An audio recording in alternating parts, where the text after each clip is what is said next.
That's right, everybody. Always powered by coffee each and every damn time. Welcome to Psycho's Platters, the first show of 2022. That's right.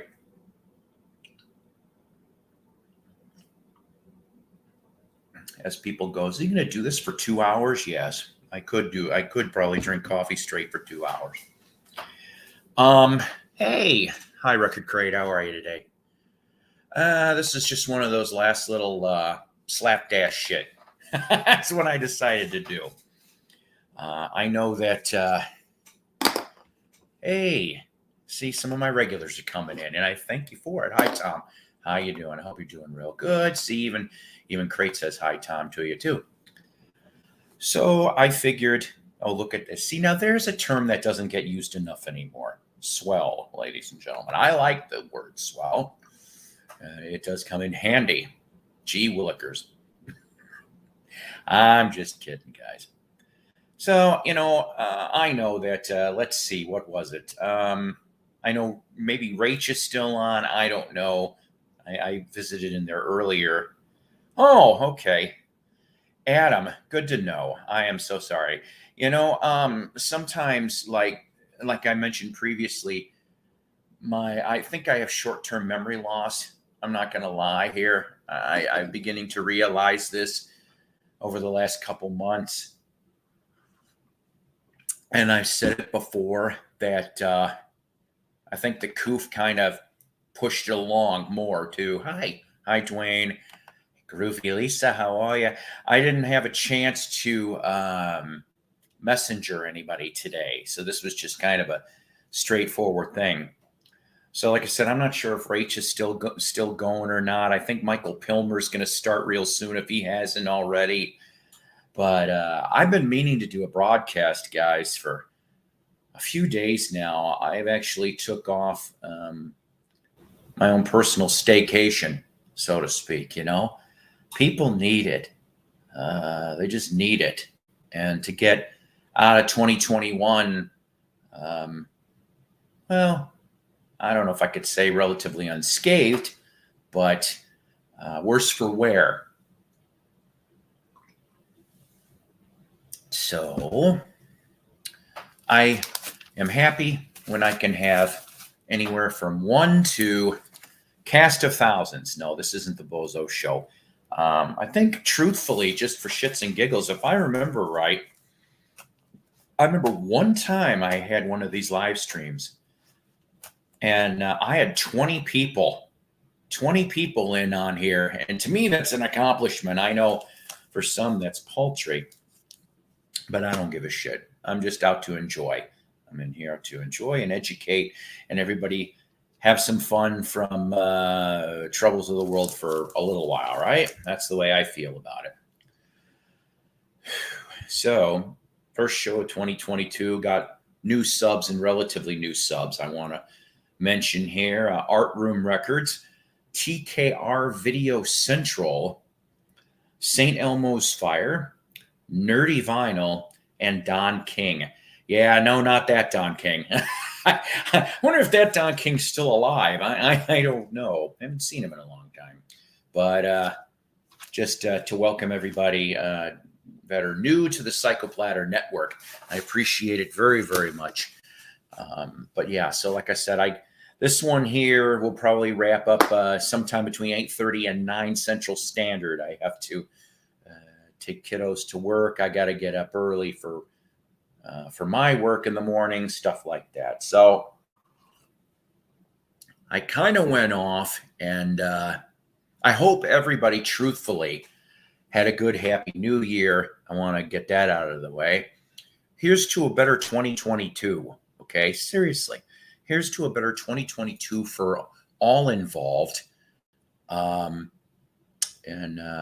remember as the year was getting ready to close and coming to 22, I was watching an impressive video. I said, okay, about a potential human metamorphosis. Yeah, it's a very long word, actually, metamorphosis. Also is a Decent Iron Butterfly album, too. But I digress.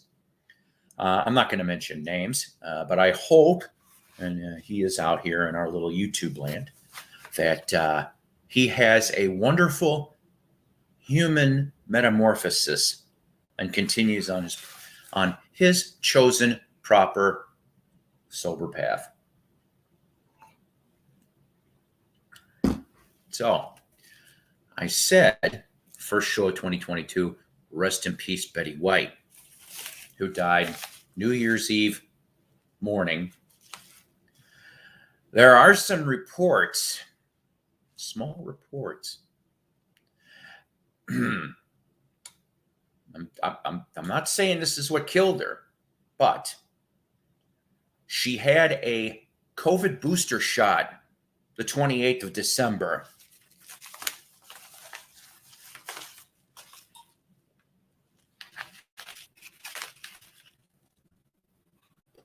So why am I bringing up Betty White, though? Other than the rest in peace, Betty White. I liked Betty White. I did. I liked, from Mary Tyler Moore, Golden Girls. I remember she was Alan Ludden's wife for Password. I used to watch that. The password is rectal thermography. No, I don't know. So I showed this a long time ago in an earlier live stream of 2021. In fact, it had to have been around April or May, per se. I won a contest courtesy of, that's right, Alliance Entertainment. Alliance Entertainment. Yes, she is. Could that be the new plot for Nicolas Cage's new National Treasure movie? I hope not. Love him or hate him, he's Nicolas Cage. So do it. Well, yeah, you know what? I think a lot of people are going to pretend she made it to 100. Seriously. Coming up soon to the 99 Club, if I remember correctly, between now and the end of the month, Larry Storch. Larry Storch, ladies and gentlemen. I don't know if many of you people remember Larry Storch. I remember him, watching him growing up. Hi, Jeff. Watching him growing up in F Troop and the original Ghostbusters and other various shows and such. I think I could have sworn I remember seeing him on a Hogan's Heroes once, but I could have been wrong. So anyways, let me get back to point. So I won in April a complete series of this show Pet Set that she ended up doing, right? I haven't opened it. I probably am not going to. But that's not why I'm showing this. It's because it also came with a bonus CD sleeve signed by Betty White. That's right. That's why I entered the contest. So, signed, autographed Betty White. I'm assuming from early 2021 she signed this.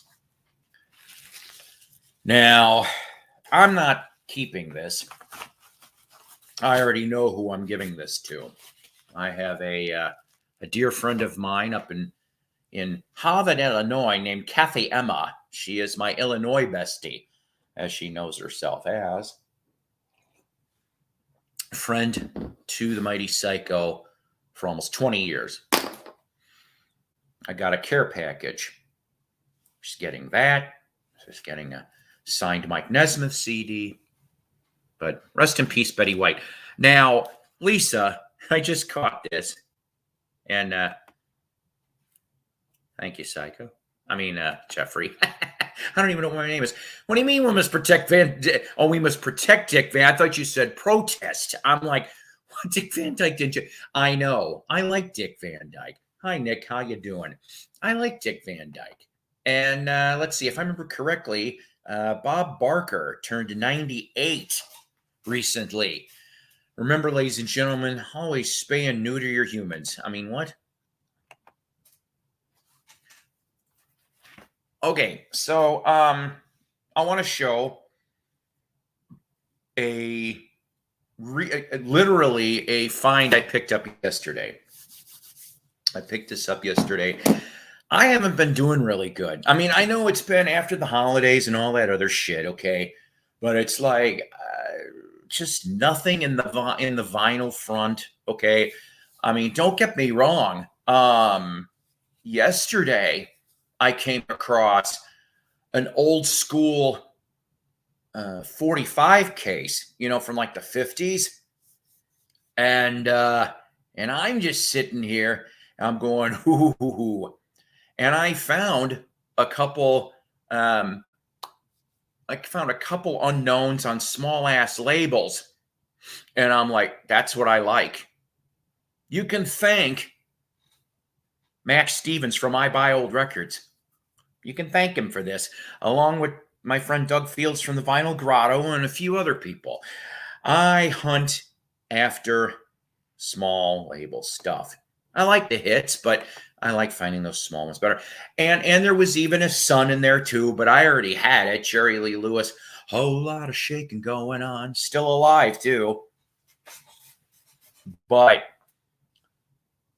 the box was $40. I'm like, ugh. There was a lot of Kitty records in there and stuff. And I'm like, maybe if it was $20, because I mean, the thing was chock full. If it was $20, maybe I would have pulled the trigger because I can never have enough 45 cases. I'm not going to lie about that. I remember Dick Van Dyke doing a late night talk show interview in his last few years, and he dropped some spicy language. The host had to stop him, saying that Spicy Dick was out of character. Spicy. And Nick says, hi, Lisa Lou, as opposed to Cindy Lou Who, which we don't know where she's at. Hey, Ivor, Nick. Hola, Nick, Lisa, Jeffrey. So, nothing really on, like I said, on the vinyl front, right? Right. Zeb, how you doing, Zeb? You know what? It was nice to briefly guest on Mason's and yours broadcast yesterday, I think it was. I can't remember. So I end up finding this. And it's Poon River. No, Poon River.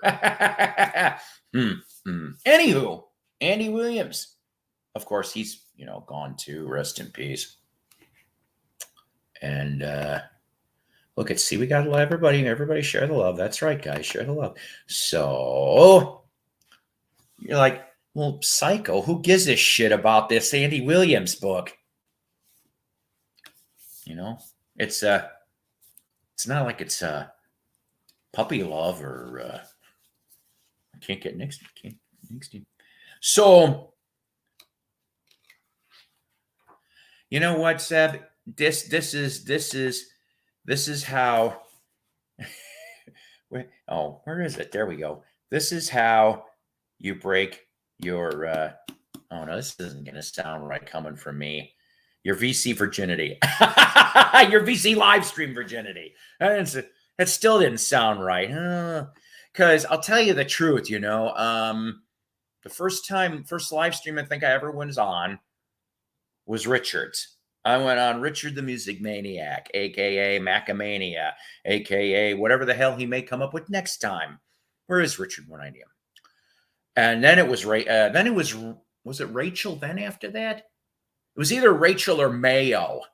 It was one of those two. And then I just, I said, well, I love doing these things so much that I decided to finally, Mr. Fat Big Mouth, decided to have my own live stream. And I don't regret it.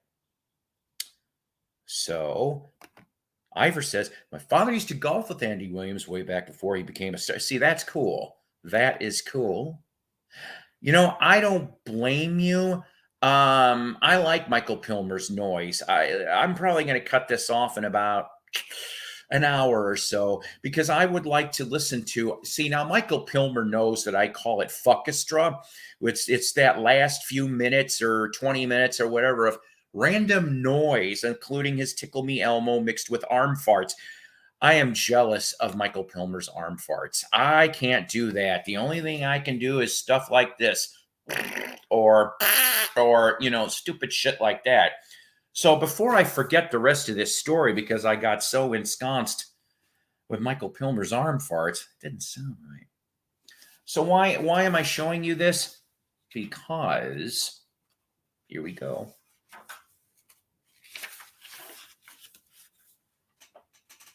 That's right. So he did sign this. He did not do many book signings for this book. I don't know if it was because of health or whatever. And normally I don't go and buy books that are pre-inscribed as gifts from somebody else. But in this case, it's kind of important because they dated December 2009. Okay. And that is when this book was made. Now, I never got a chance to see Andy Williams, but Andy Williams had his theater in Branson. Okay, Branson, Missouri. He was there for a while. Like, he would be there part-time. He would do. And the Christmas shows, I'm told, were legendary. But for 3 days, if I remember correctly, for 3 days at his gift shop in Branson, Missouri, he signed copies of this. That's how I know. And they did it in December 2009. That's how I also know that this is real. This is actually the second one that I've come across since 2009. It's actually a very pleasant read. And just to throw a little trivia note here for you, Andy Williams was friends with Robert Kennedy. Yes, that Kennedy, the one that got killed in '68. Andy was upstairs with his wife. They were getting dressed and getting prepared because after Robert Kennedy announced he was running for president, they were all going to go out and have dinner to celebrate. Andy's got the TV on. He watches all the hell go down. He ends up flying like a bat out of hell down that elevator. I'll leave the rest for you, but it's not pretty. But a very interesting read. And yes, Andy Williams found the Osmonds. Yeah, the Osmond brothers came from his show, along with I don't know who else. So, signed Andy Williams, ladies and gentlemen. He's going to make a little melodic with some noise. See, and an elbow. Some drones and an elbow. Okay, all right. This other one, I cannot remember if I showed this the last time, but it's called I Fought the Law, the Life and Strange Death of Bobby Fuller, co-written by his brother Randy Fuller, which was in the Bobby Fuller 4. What a strange-ass death Bobby had in '66, in the midsummer of '66. Now, this book, though, came out. Let's see here. I want to check this out really quick because I know there was an updated edition of this. It's either that or a different author. This came out in 2014. Too bad this wasn't signed by Randy Fuller. That would be actually very cool. But I cannot wait to read this, okay?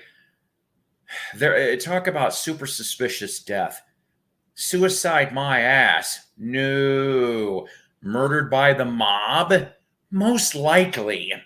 Very likely. But, of course, I fought the law, and I can't remember. There was one more hit. Okay, I don't have time. Bobby had. And so I can't wait to read this. This is like my next one I'm reading. Let's see here. Nick says, Paul or anyone here familiar with an artist named Ricky Coyne? I found a record signed twice by him. Looked like the first, was running out of ink. Ricky Coyne.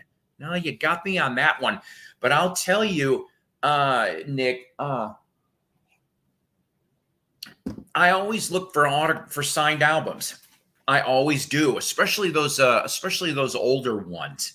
I would say, I think my oldest autograph that I've got is early 1960s in pen.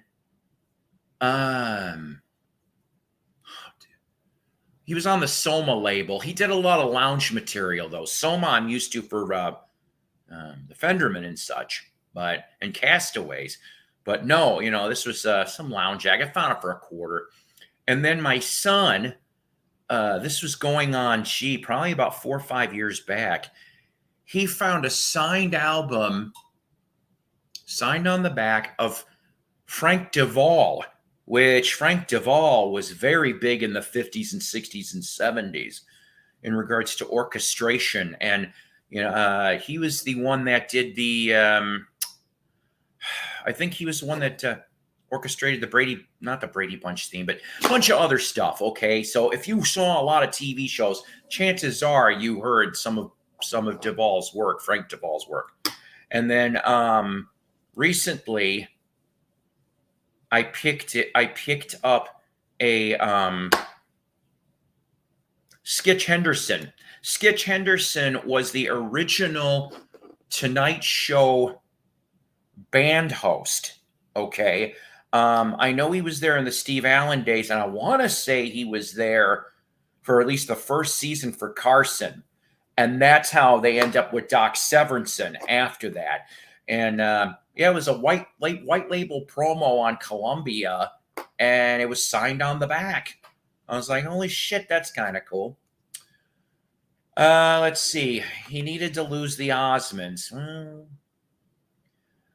I'm not a big fan of a lot of their work, but I like a couple songs. Hey, Calvin. Hey, Nick. I found a Peter Tork signed record, but sold it about 2 weeks before he passed. Damn. I'll tell you something. I have three Peter Tork autographs. If it was where I could get it to, I would show you the first autograph that I got. He was actually the first Monkey autograph I got, was Peter, back in 81, 82, on a postcard. Seriously, a promotional postcard, and he signed it to me, which I thought was very awesome.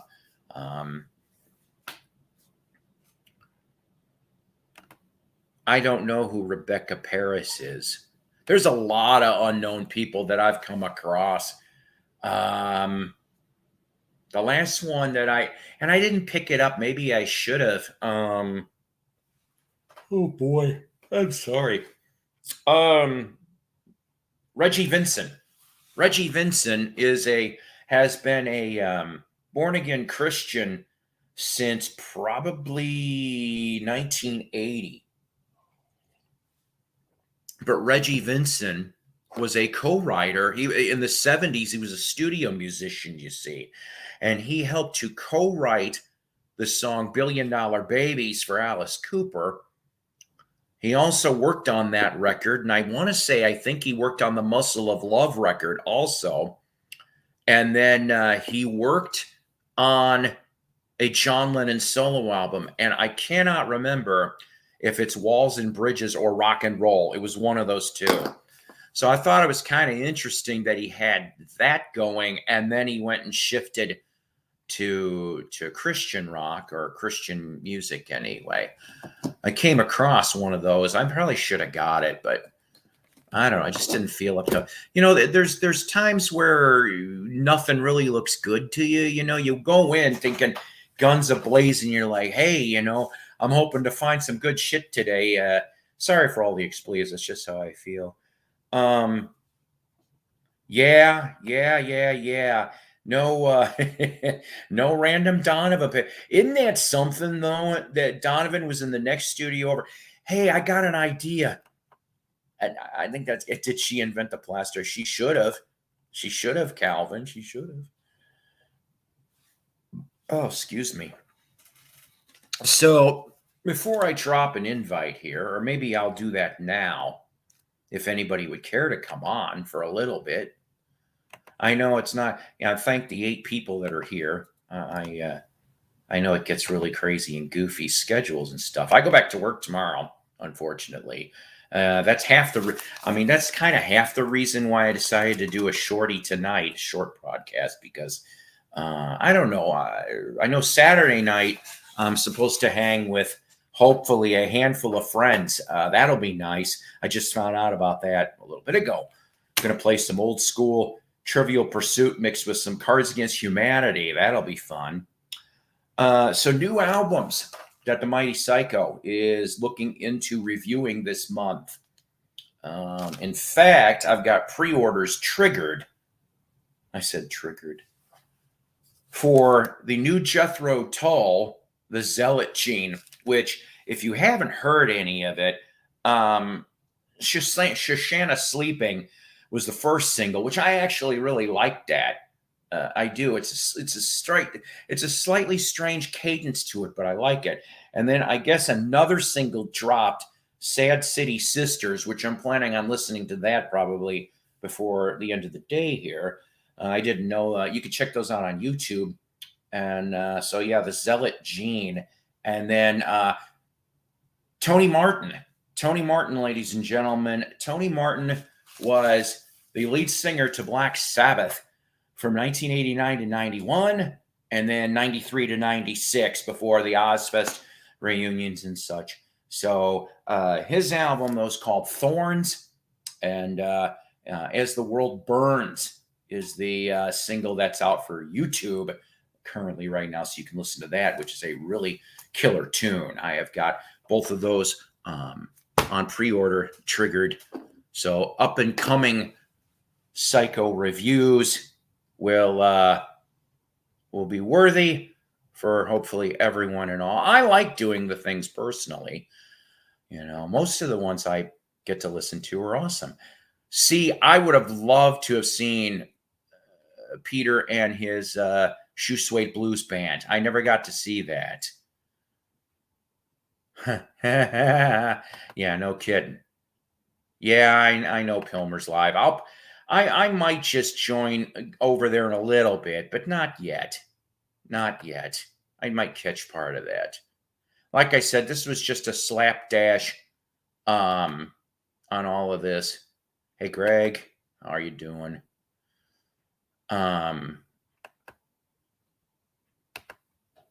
So if anybody wants to come on for a few minutes, and that'd be nice. That'd be nice.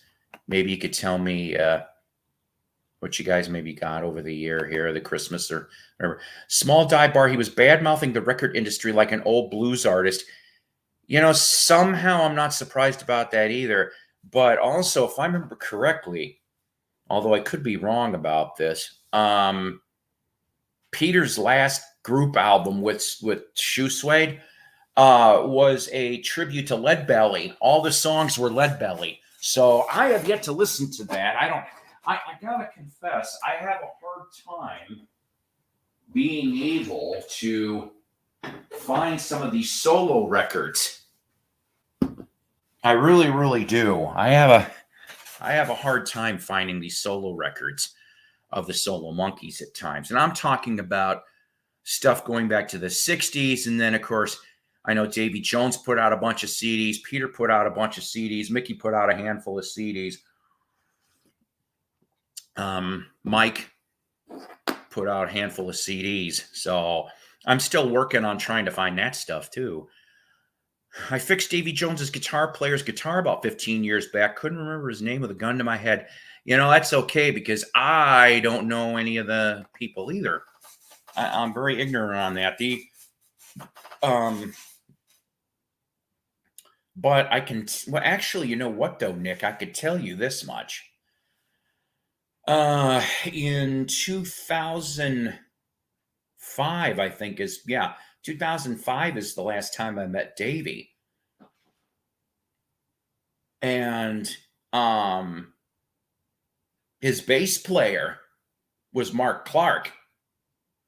And Mark Clark, how you doing, Dan? Happy New Year to you as well. It's good to see you. I know, good to see you. It's been a little while. But Mark Clark had a history going back to the early 70s. He was briefly in Uriah Heep. He was in Rainbow briefly too, believe it or not.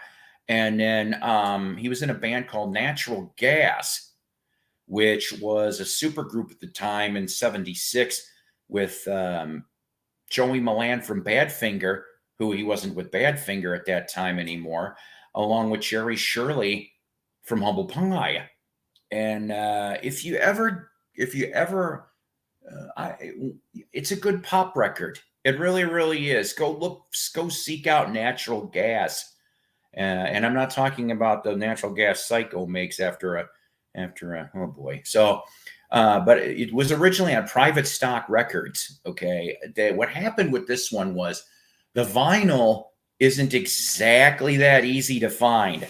And what I mean by that is I got 2 copies too. One's promo and one is the one signed by Mark Clark, because that's how I met him. It was at Davies' show. So they made one run of 50,000. Okay, that was the one run. And that sold actually very, very well. And so they demanded a second run of 50,000.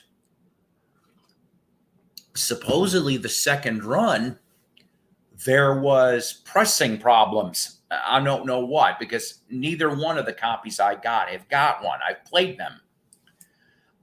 But by the time, the customers were sending them back, Private Stock was about ready to go belly up, actually. One of the last records that Private Stock put out was that first Blondie album. They were supposed to put out the second Blondie album, and then the whole Private Stock crumbled. That's how Blondie ended up at Chrysalis, you see. So the only Private Stock, if I remember correctly, is Ex-Offender. I think it's the single that was off the first Blondie. But so that album, though, for Natural Gas, yeah, okay, Greg. Yeah, I know. We, oh boy, we all have it. You wouldn't even want it. Oh God, I had a bad episode last night involving salmon, ladies and gentlemen. We won't go any farther than that. So, when Clark saw that album, and another thing too, before I get into this, you'd think that Natural Gas would have been up there a little more in the rock and roll echelon, a name that maybe would have been remembered at least minorly, considering they were the band that opened for Peter Frampton on the whole entire tour that Frampton Comes Alive was recorded for. So before Frampton would go on, Natural Gas was your opener. Seriously. And of course, it's the Jerry Shirley, Peter Frampton connection. And if I remember correctly, for like 1 or 2 gigs, Frampton joined him on stage, which would have been, neat to see. So, but you'd think that would have helped, to get the word out, and the album would have sold. Maybe another label, maybe a salmon-related Natural Gas incident. Oh no, the poor people with infant. You see, thank God I was home alone. No, not Home Alone. But Macaulay Culkin would have ran away too. Trust me. If only he could have ran away from Michael Jackson. Oh.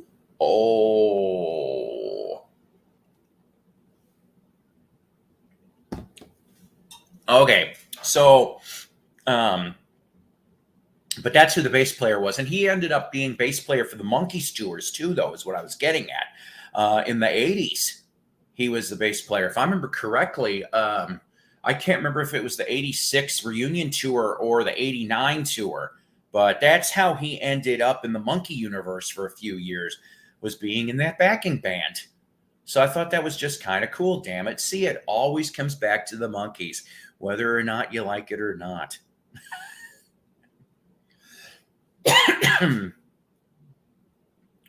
That's funny. I was telling a friend of mine the other day, I have to apologize. I can't remember whose cool video in the VC this was, but it was for a contest.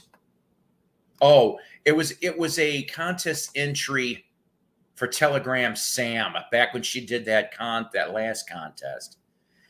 I can't remember this dude's name, but the video title was "All Roads Lead Back to Gigi," and I'm like, I just love, how it all kept going back to Gigi Allen, and I'm like, see, I don't mind Gigi Allen. he was a nutball, but he played Chicagoland twice, I think, that I know of. If I knew, I would have gone. Yes, I would have gone. Would I have looked out of place? You're damn right I would have looked out of place. Although back in the mid-'90s or early 90s or whenever the hell it was, I was wearing, probably denim, still had long hair. I don't know. I probably still would have looked out of place in a GG. Who knows? He could have thrown his faces at me. Yes, Gigi Allen. That Gigi Allen. I know. Of all people, Gigi Allen. he was a demented soul. Donna Joe Cat Lady is a big fan of Gigi Allen. I like a couple of his tunes. I do. That one about where he's spoofing the 12 Days of Christmas. Go listen to that one on YouTube. You'll be like, oh shit. Yeah, you know what? There was some really good stuff that did come out. And I don't know if we've talked about this, Dan, but one of the records that has barely left my turntable was that new one from KK's Priest. I really enjoy that album still. Yes, I that's right. And right then and there, he was instantly demented because his parent. There's like 2 good documentaries on Gigi. Go explore at least one of them when you got some time. I think, yeah. See what? Yeah, exactly. Hey Dan, throw me a title I should listen to. I'll put it on my never-ending want list of listenings for 2021. Tell me something that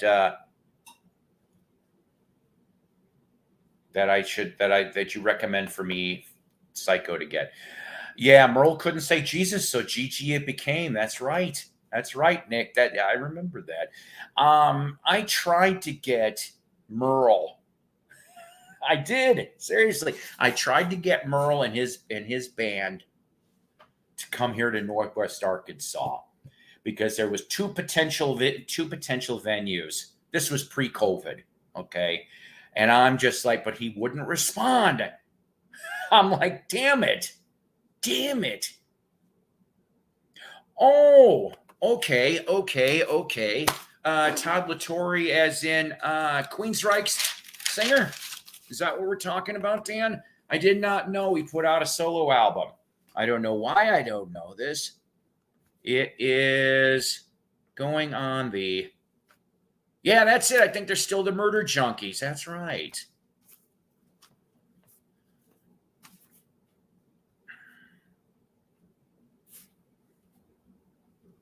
Rejoice in the sufferings. I'm gonna do a little bit of listening to that over the next day or two, whatever YouTube's got, so I get some sound bites. See? Yes, sir. You just might damn be right. I read, what was it? Dylan was the one that was the big lottery winner. Fleetwood Mac sold theirs.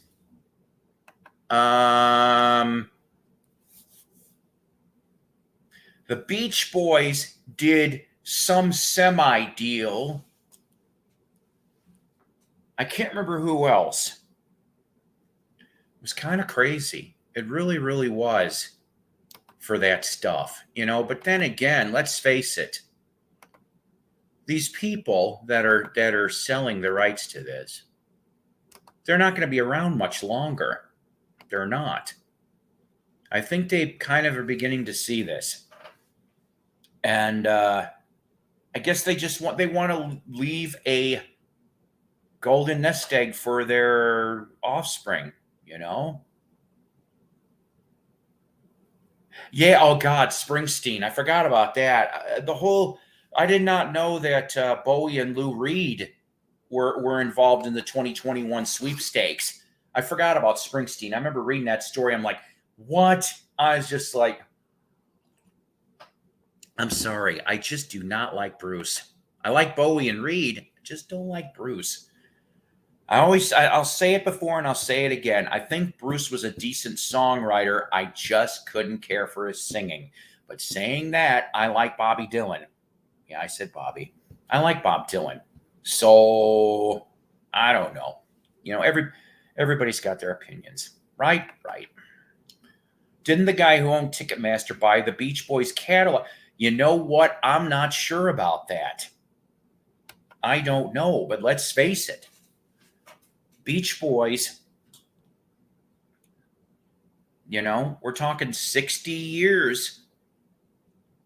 60 years ago.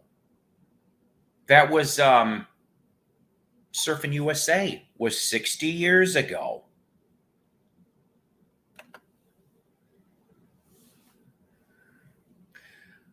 Yeah. Look, Calvin, I sort of agree with you. I like the Peter Green era of Fleetwood Mac. Have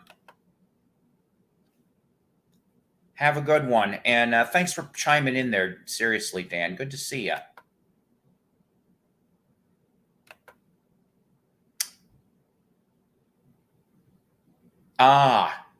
Yeah.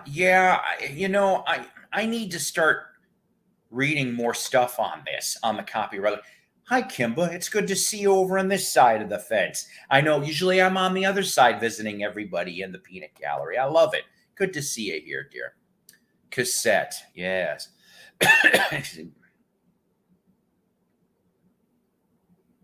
Oh, see, I did not know that. Then again, like I said, I didn't dive into that article. But back to what Calvin kind of brought up. The Peter Green material is awesome stuff. The Peter Green, Jeremy Spencer era, okay, was really damn good. That's where you get your bluesy stuff, and then your other things mixed together. Really wonderful things like Oh Well and Albatross and Green Manalishi and just Dragonfly and all kinds of good stuff. But we cannot forget the Bob Welch era. Bob Welch is very underrated, I think. Okay, and I still don't really know why he left in December '74. I really don't. And the thing is that, I mean, okay, you know, he had his solo career. He had his rock trio Paris with the Sales Brothers, and I think Tom Mooney from Nas, he was on one of the albums on Paris, and then the solo career, and then after that he pretty much simmered down some, but I thought those eras were really good too. But I mean, I like the Lindsey and Stevie stuff. I mean, I like the first two they did, especially, you know, Fleetwood Mac and Rumors. I know Rumors gets way overplayed. I do like some of Tusk. I think Tusk is a bit underrated. I remember seeing Tusk back in the record store. Firstly, I remember it being kind of high priced. I think that's the reason why I didn't get it brand new in '79. I was one of those ones that waited till it hit the cutout bin, because it did hit the cutout bin. I want to say within, a few months.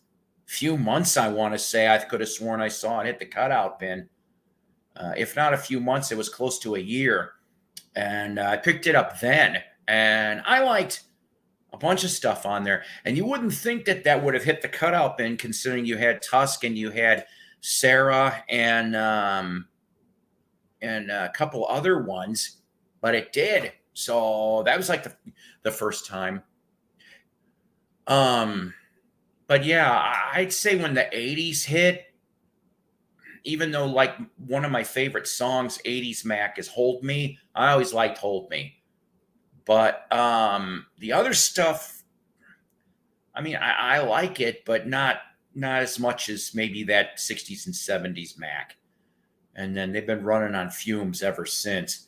I do like Lindsey. I think Lindsey is a great guitar player, and he's gone off and had a good couple solo albums. Saying that, I don't have the latest one, though. I haven't had a chance to listen to that after his heart attack. And I don't know. I keep hearing that he's back in Mac. I'm not sure how true that is, but he's still whining a little bit. Oh, there you go. See, that's the thing about Mac. You know, other people would play on the other people's records, and if I also remember correctly, for Lindsey's music video Trouble, in the V formation that they got there, you got, of course, Mick Fleetwood's there, but so's Bob Welch. So I thought that was kind of cool too. It's like, all right, so you know, everybody still was kind of. You know what? I'll tell you something. Hearing Rumors, it did sound damn good on the radio. It did. And I seriously, I remember in 77, you could not get away from Mac. That was the summer of Mac. You could not get in Chicagoland, you couldn't get away from Fleetwood Mac. It was there. One of those songs was going to be there. And, you know, you'd think, you know, you get burned out after a while. Excuse me, hearing songs consistently. I think that's kind of half the reason why I don't listen to any kind. First of all, radio in Northwest Arkansas sucks ass. Now, I don't know about the rest of your guys' areas of the country, but it sucks ass over here, okay? We've got one classic rock station that's all classic rock all the time. The other station's classic rock mixed with newer, not harder stuff, but like newer hard rock. And then we got another station called the X. I think almost every big town at least has one of those, where it's all hard rock, a little bit of metal, but mostly, what do I want to call these damn bands now? I don't know. But I can't listen to them because they play the Eagle, which is the classic rock one. And they play the same 50 songs. It feels like the same 50 songs. And that's how come I've gotten burned out on. I love Zeppelin and I love Aerosmith and I love Pink Floyd. But so help me, they play the same 2 to 3 songs. And I'm like, It's called deep cuts. It's called album cuts, ladies and gentlemen. Oh, so help me God. Calvin, so help me God. Bon Jovi is a no-talent hack. We do not discuss Bon Jovi here. Even if he was living on a prayer and had bad medicine, I do not discuss Bon Jovi here. He's a no-talent hack. And like I've brought up previously, Bon Jovi's a little sneaky too. At least Richie Sambora had a conscience and gave some of Skid Row's money back. Go look it up. Yes. And see, I knew I'd get this reaction. That's why I did. And that's right, my Russian comrade. I have no clue what you're saying. Look, that's the thing. I don't have XM, but I've been in enough businesses where XM and Sirius are played, and once in a while,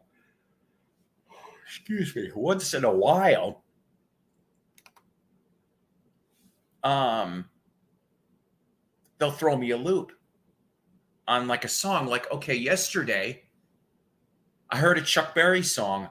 I knew it was Chuck.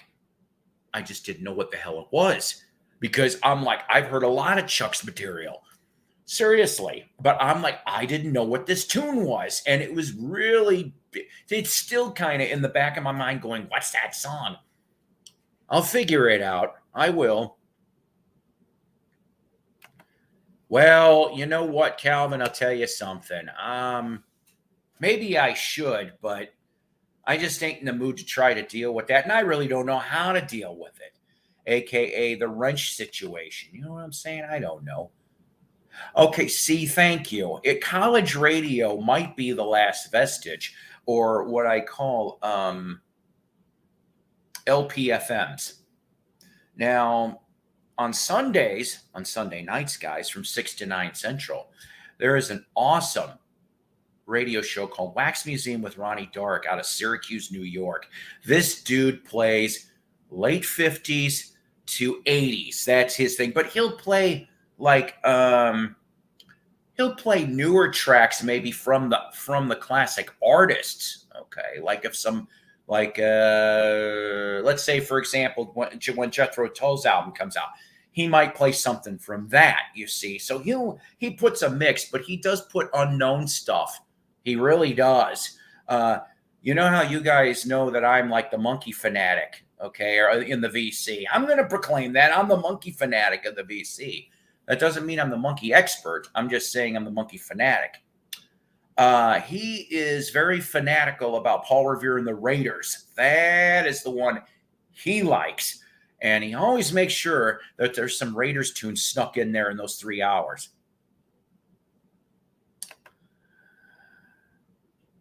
Oh, you know what? Yeah, you're right. Yeah, Shazam app. That's pretty sneaky. Right. And I was talking to my friend yesterday, Donna Joe Cat Lady, about Johnny Johnson, the piano player, and how he got screwed over by Chuck. Seriously.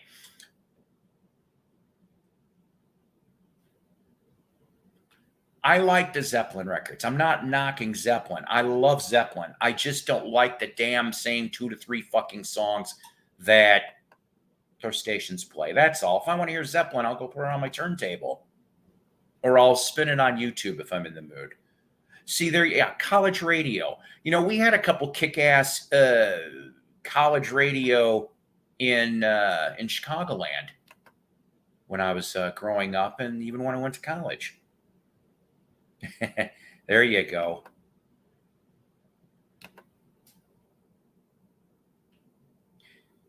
I don't know. I'll have to listen to that bit.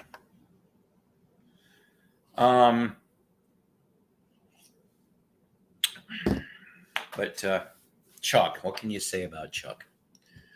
I remember, speaking of, we'll say it's LPFM. I think I've brought this station up before, but bear with me, because I can't remember how long it was on the air. It was at least a couple of years it was on the air. I tripped on this station in 1985 out of Highland Park, Illinois. That's where it was broadcasting out of. And it was called WVVX. I remember that. And a couple DJs came out of there. Scott Loftus was one of them. He broke out after from VVX. And it was a polka station during the day. So it was all Polish from 6A to like 6P. But the minute 6:01 p.m. happened, you heard, this is how it was so funny how they did it.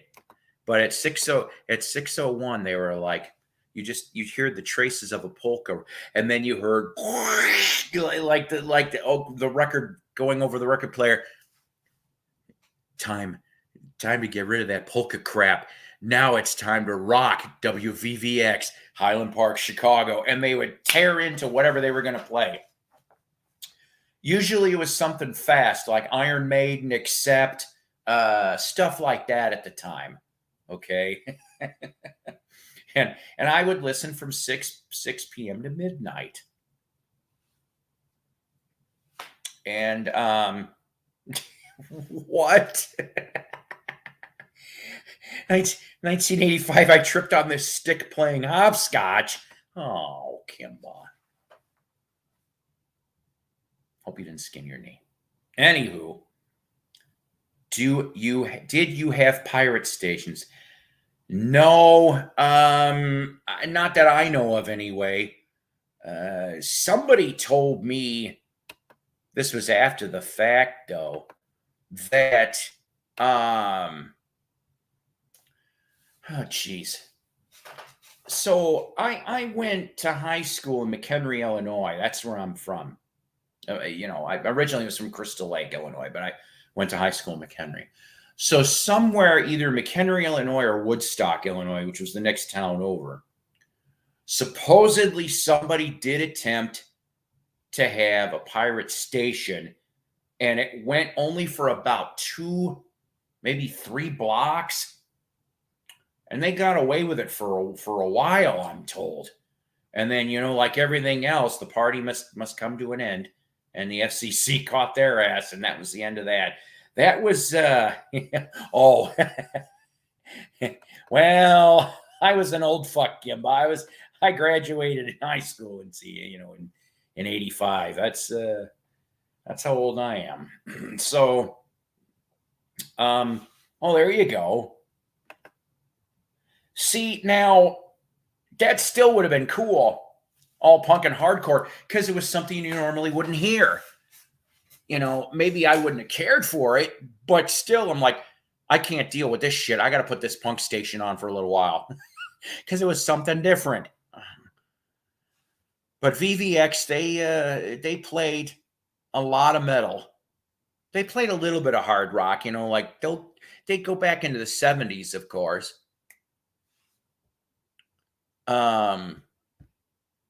Geez, what I remember, that might have been the first time on radio that I remember hearing Sweetly from Sabbath.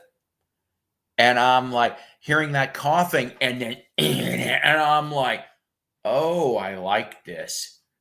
And I knew it was Ozzy's voice, but I was going, ooh. I'd say within a week, I borrowed my buddy's Sabbath collection on cassette. And I listened to every damn album he had. Skunk rock. Skunk rock, huh? It's skunk rock, ladies and gentlemen. I found out where it was and became... See, the Thrash Frog. There you go. See, now there's a name for you. Thrash Frog. I like it. Let's sign them up for a deal. We'll take 50% of their publishing and 30% of their... Oh, poor Thrash Frog. Okay, you know what? You brought up Thrash Frog, so I'll tell you one that's goofy. This is a 90s story, I want to say. Late 90s, early O's at the most. So when I used to go to my regular record store, which was Full Circle Records in Crystal Lake, Illinois, one time,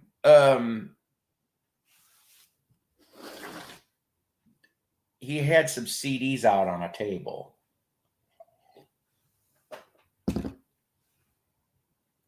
And maybe should have taken one, because they were free. Take one. Excuse me. And I'm like, Skip, what is this? Oh, this is a CD that I was given from a local band called Bloody Stump. And I'm going, Bloody Stump.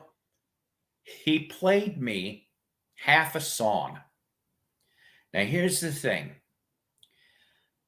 This dude was trying to sound like Cookie Monster. Now, on his vocals. This was before, at least to these ears, I never heard Cookie Monster vocals. That's what I call some of these bands now when they're doing the Cookie Monster vocals. But but the musicianship behind Mr. Cookie Monster was bad. Oh God, was it bad? So a couple friends of mine and I went to the store that day, that record store. So whenever it was almost like a challenge after that. It was like, hey, I heard this music. It was bad. I go, but was it Bloody Stump bad? That would be the bar, the low bar. Was it Bloody Stump bad? Because if it wasn't, then it could be partially redeemable. But if it was Bloody Stump bad, nope, ain't going nowhere.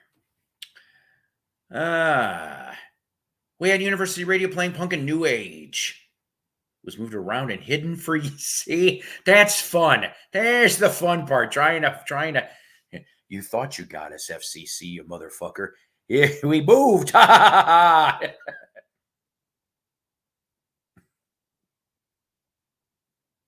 Here's some Flipper. Flipper. I like Flipper. What's wrong with Flipper? You know, the punk scene, truthfully.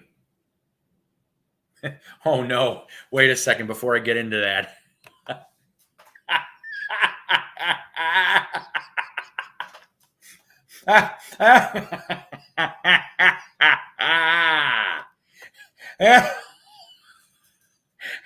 I'm picturing it in my head. It's not right.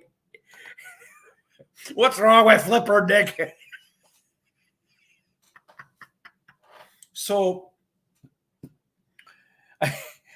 okay. So I knew about the Sex Pistols, you know, when they were a thing. I knew about, you know, some other ones, but my buddy Spike. Yeah, Spike. I worked with Spike. From like about 1987 to 89, I worked with Spike. He was a cart pusher. He also was a all around whatever. He had a mohawk. Yeah, a mohawk. He worked with a mohawk. More power to him. I was one of the few people Spike hung around though, because I didn't judge Spike. I could give two shits if he had a mohawk. He was hilarious. The dude was hilarious. Skinny as a rail, probably about, let's see, I'm 5'11". I'd say he was 6'2", 6'3". The dude was fun. The dude was hilarious. Sometimes, you know, like, you know, we'd end up on lunch at the same time. Let's go back to my mom's for lunch, which was only about a 5-minute drive. I'm like, all right, fine, whatever. I want to say he was like 19, maybe he was about 19, 20 years old. I was same age. And we would have punk lunch. That's what it was. Because he had all these punk records. He had Dead Kennedys. He had Circle Jerks. He had Exploited. There's probably other ones, but those are the ones I remember. And I actually liked a little bit of it. Not a lot, mind you. But I wasn't certainly going to say, that sucks, Spike. Because that would just be impolite and rude in your guest's home. But I did like some of it.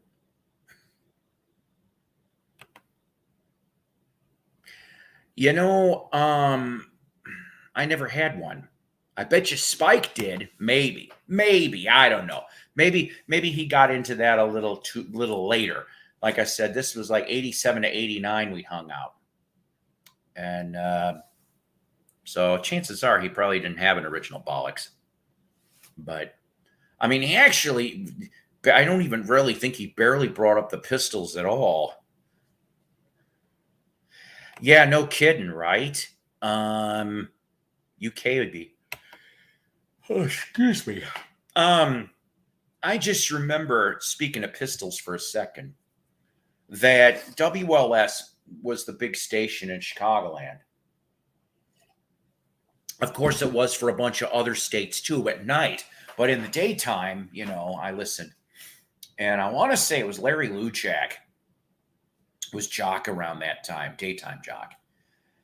And Pistols were already, you know, getting their press and shit, you know, and he goes, I'm going to play you their song. And he couldn't even get through all of it at that time. and it was God Save the Queen. That's what he played on WLSAM. He probably got through about a minute of it, said that was enough of this, and that was the end of that. You know, Tyler, I still have yet to go check out that record. I have never come across anything from television, you know, especially Marquee Moon. Well, there you go.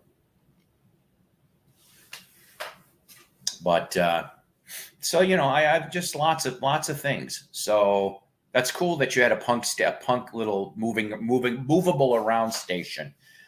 I wish that YouTube would be a little more lax. I know that there's people like Patrick the Vinyl Archive. Patrick, I'm tired. People like Patrick that go and play the tunes, play awesome stuff. Really does. And there's probably other ones too. But they can't keep the streams up, of course, or the streams will get possibly blocked due to copyright police bullshit. I never understood YouTube's policies and philosophies. If we, the general music schmucks fans like we are, you know, us music nerds, I'm proud to be a nerd and a music schmuck. I don't care what anybody says. But we're the ones promoting these damn bands by playing them. So YouTube should really just let us fucking do it, because it's spreading the word, and AKA is going to make money for the bands. And YouTube too sometimes, because we go to check out YouTube for the playing of the tunes. They're making money off this stuff. Everyone's making money except us. But I think that, and we should be allowed to be able to, like, okay, Chris Blues Guy. I was listening to his show in the last 2 days, playing some awesome blues music. Some of it was live from Chicago Fest from '80. Lonnie Brooks. Some other ones too. But you can't keep the damn streams up. I don't think that's fair. I'm sorry. And I know life isn't fair, but we're music fans. That's why we're here. That's why we are in the VC. We collect music. You don't even have to be in the VC to like music. It's just, I think that if you want to aim your camera, you know, at you going, hey, you might dig this album. It's old, or maybe it's new. Let's play a side of it, or play your favorite track, or spin. Like, you know, one of the things I would love to do for you guys, if I could get away with it, is spin a shit ton of 45s. That's it. We would play all different kinds of 45s. I've got hundreds of 45s from mostly classic rock, but I have oldies and doo-wop, and I've got some glam, some metal, some, you know, that kind of stuff. Mostly 50s to 80s. I'd be playing all that stuff so we could all have some fun. And somehow that figures. I don't like Born in the USA. I just don't. Some of it sounded forced. You know, lowest common denominator. Let's write the song for every man. For some of it, which there's maybe nothing really wrong for that, but you put some feeling into this stuff. And ladies and gentlemen, in what might be my final 30 minutes or so, I got Tyler. How you doing? Good. I'm totally with you on your point about, like, it's free advertising.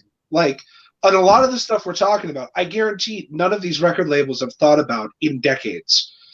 And I guess it's just because people who run, like, music labels don't think the same way. But, like, nowadays, people who make, like, indie video games, that's how they get a lot of it to their audiences, is they have like streamers play them, and then people who watch the streams, they view the games, and the viewers go out and buy it. And like that would be such a great deal for these record companies, but they're just stubborn. It's a drag. Yeah, it is a drag, and that's the thing. Like I said, we're not making any money off of it whatsoever. None. Zero. We're not attempting copyright. Do you want us to throw in at the beginning? I'm just saying this to YouTube. Do you want us to throw in at the beginning of the video, hey, guess what? So-and-so, like, okay, your channel. The Sliders channel does not represent or claim to own copyrights of any of the material that is being played and performed in this show tonight. If they want us to do disclaimers, I got no damn problem with that. Just let us do our damn thing. Right. Hey, Paul. Hey, Mason. I can't stay long. I just wanted to come on and say hi. I'm currently sitting in a parked car, out of town at the moment, but Stalking someone. we'll be headed back home pretty soon. Huh? I'm sorry, what? You're in a parked car doing what? I'm in a parked car, waiting to head back home. We're out of town. Oh, okay. Did Cool. you find anything good today?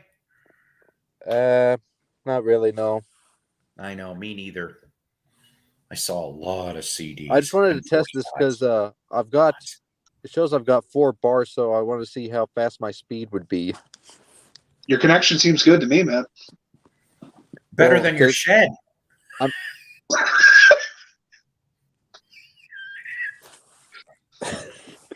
This coming from the guy with shitty internet. You see, I love taking the piss out of people. Oh my God! Like say what you want about your Ecuadorian internet, but you can't hold a candle to what I had to deal with the last 2 months.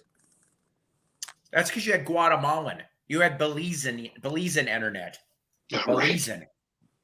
We're gonna keep going. Oh no, I'm stuck in the Falkland Islands. The internet guy came in fixed it the other day. You, Tyler. I'm sorry. The Falklands.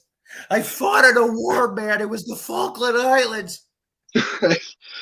Roger Waters is going to get mad and make another concept album. Oh no. God, I love that record. Unironically, people. I got to talk about some albums that I played on this little road trip today that I haven't heard in a while. Okay.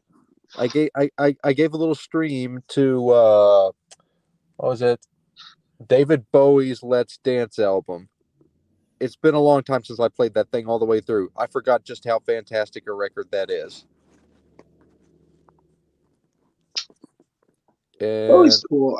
then I decided, I want to hear some Elton John for some reason. And I'm like, I want to hear Rock of the Westies, because that's one that doesn't get played a lot. Yeah, no kidding. You got that one on there. And honestly, I don't get what the hate on that album is. It's truly one of Elton's best 70s albums.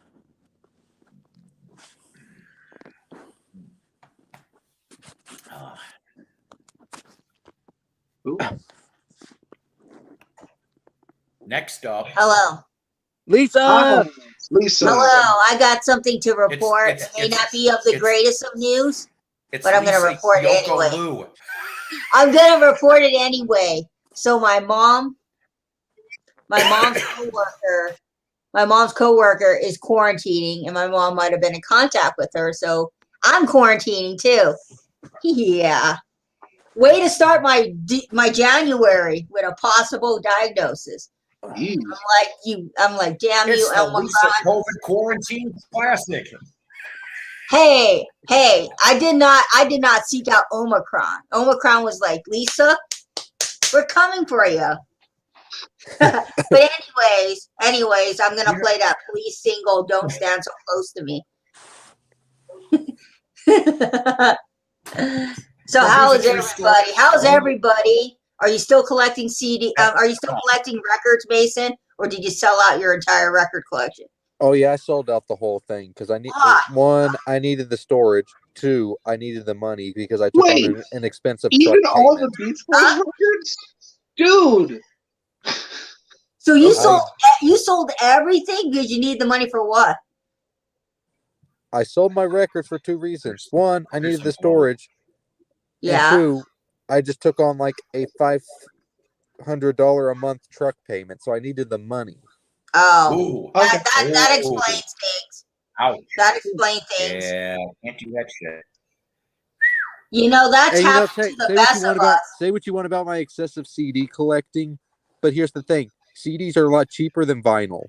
Hey, I've sold some. It I've sold some depends. stuff. I've sold some stuff Yeah. to the record store. Uh-oh. No. Do you think I spent, now, Mason? do you think I spent too much on this? I found it at Goodwill for $1.29. What is it? Paul McCartney. Chaos and creation. In the backyard. I knew the motherfucking album when you showed it. I was like, oh God, the VC has been shoving that down my throat like 2 COVID. discs. I found it for $1.29. I think it's $1.28. No, I was just concerned. I was just curious why Mason sold his entire collection because he got some VCLT from VC people. And one thing I think there's a rule in the VC, you don't sell the VCLT that's given to you. But whatever. Because it's just, he's not going to be getting any more VCLT. He's burned his bridges. I mean, you gotta do what you gotta do. Yeah, I know. I understand. He dropped randomly. We're heading home now. Tammy says we are all going to get Omicron, Nature of the Beast. Actually, that's one I want to bring up. Omicron. So I came across yesterday. I went to an antique mall. I try to go every 60 days to these things to see if anything new came through. And I brought a little bit of this up earlier today in the broadcast, but there was a box of 45s and a 50s, an old school 50s wooden box. Ooh. And they wanted $40 for the whole damn thing. And I'm sitting here and I'm looking, I turned to my friend Donna Joe Cat Lady and I said, I wonder if there's anything in here worthwhile. Well, I found a couple 45s of, unknown labels, that kind of shit. I found a Jerry Lee Lewis on Sun. I said, okay, but I said, this isn't worth $40 yet. And I jokingly came across half of it, unfortunately, was kids' records. And there was a late 50s, I'm guessing late 50s. And I should have taken a picture of it. I don't think I did, but it was a golden record. It was a blue label golden record. And the part of the title of it was Omicron and something. And I'm going, see, even in the 50s they knew. And you should have sold it. I'm trying to think. Taken a damn picture of it. Yeah, you should have sold it to the guy who collects children's records. There's a guy on Facebook who strictly collects children's records, and he has 2,500. Oh, I'll tell you what I did find yesterday, but I didn't buy any of it. So I know you're not really going to see what this is exactly. Oh yes, I know the Waltons. The Waltons board game. The Waltons board game. I want to be John Boy this time, damn it. You were Mary Ellen Lamb. I mean, if you didn't grow up on the Waltons as a kid, I grew up on All in the Family. This one's from 1974. Oh. Corgi, 70,000 BC. It was one of the live Sid and Marty Krofft shows from Saturday morning. And I'm going, I hated that thing. I said this in front of the lady, and I didn't know she was around the corner. I go, they made a fucking board game for this? And then she's like, yes. And I'm going, she almost scared me because I didn't know she was there. But they had crazy merch for everything. I mean, like, it was. So guess what else I found, though? I didn't take a picture of this. I don't know why. But I'm going to go tell my friend Kathy up in Illinois, because she's a big Family Affair fan, from TV. There was the box was cool. Most of it was there, unused. 1971. It said Jody and Buffy paper dolls. And some of it was uncut.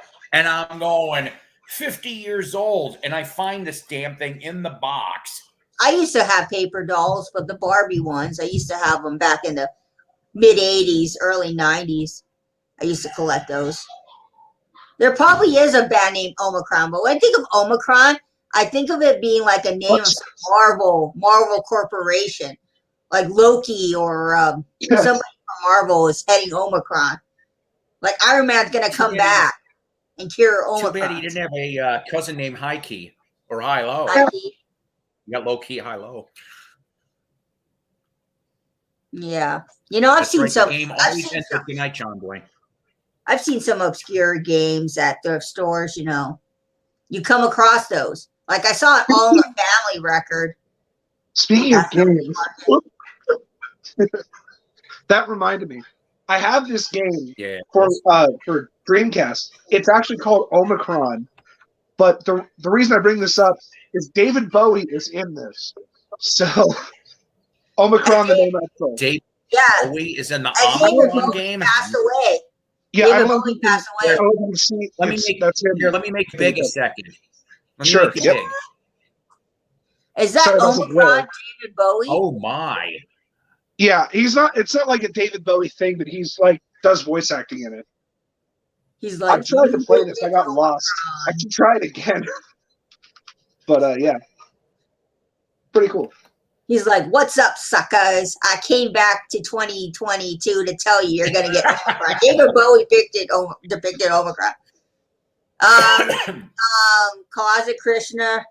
I don't want to date Richard, but you can have him. You can have him. Just make him 3 times a day.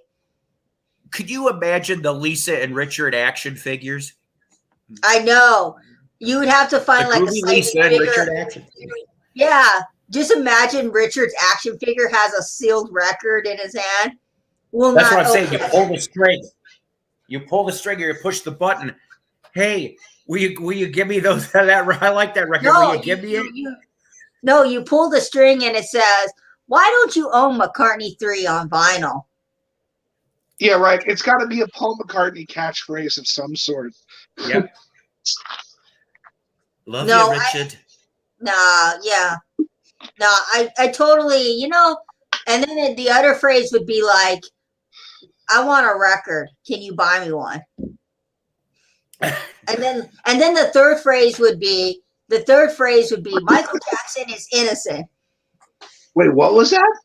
Michael Jackson is innocent. Oh, well, I mean, let's be real. He probably is, but... No, but that's Richard's always defending him on screen. Is coming to town. It's going to infect all you know. Do-do-do-do-do-do-do. We're all going to get fucked up. You better watch out. You better not cry. Omicron is going to get you soon. If you don't put on a mask, it doesn't matter. Oh, no. Omicron doesn't care what you've been doing today. It will come to you someday, and you might survive or not. Okay. Oh, my God. You know, I had a baby when I was probably about 8 or 7. My parents bought me this baby, and it actually like squirts water like a real baby would go to the bathroom. It was weird. Oh, my sister had one of those. Yeah, and then it would start talking, and it would start crying, and you had to change its diaper. I got so frustrated with it, I threw it down some stairs when I was little. Learning the important lessons. This is real urine. I was like 7. I was 7, okay? I also asked my parents for that animated Teddy Ruxpin, and they got me it. Hey, folks. Hello, so. How are you? Good. Hey. I am, as you can see, I am quarantining. Relaxed? I don't want to have to quarantine, but now I have to, unfortunately. Ouch. No, it's because... I called him Teddy Ruxpin. Where did he go? I know it's an ouch. Where did he come back? I don't know what happened, Deb. You know, Teddy Ruxpin was the thing, man. I had a Teddy Ruxpin. I had the Nintendo. I had every crazy thing back in the day. Is that Sammy Davis Jr. with his one good eye, man? Let me golden shower you, man. You cool cat. I wouldn't want Sammy Davis Jr. to golden shower me.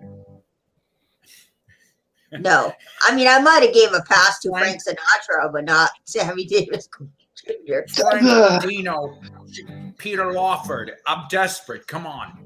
How about Dean Martin? How about Dean Martin? Would you want him to golden shower you? No. Come on. Someone's playing the guitar.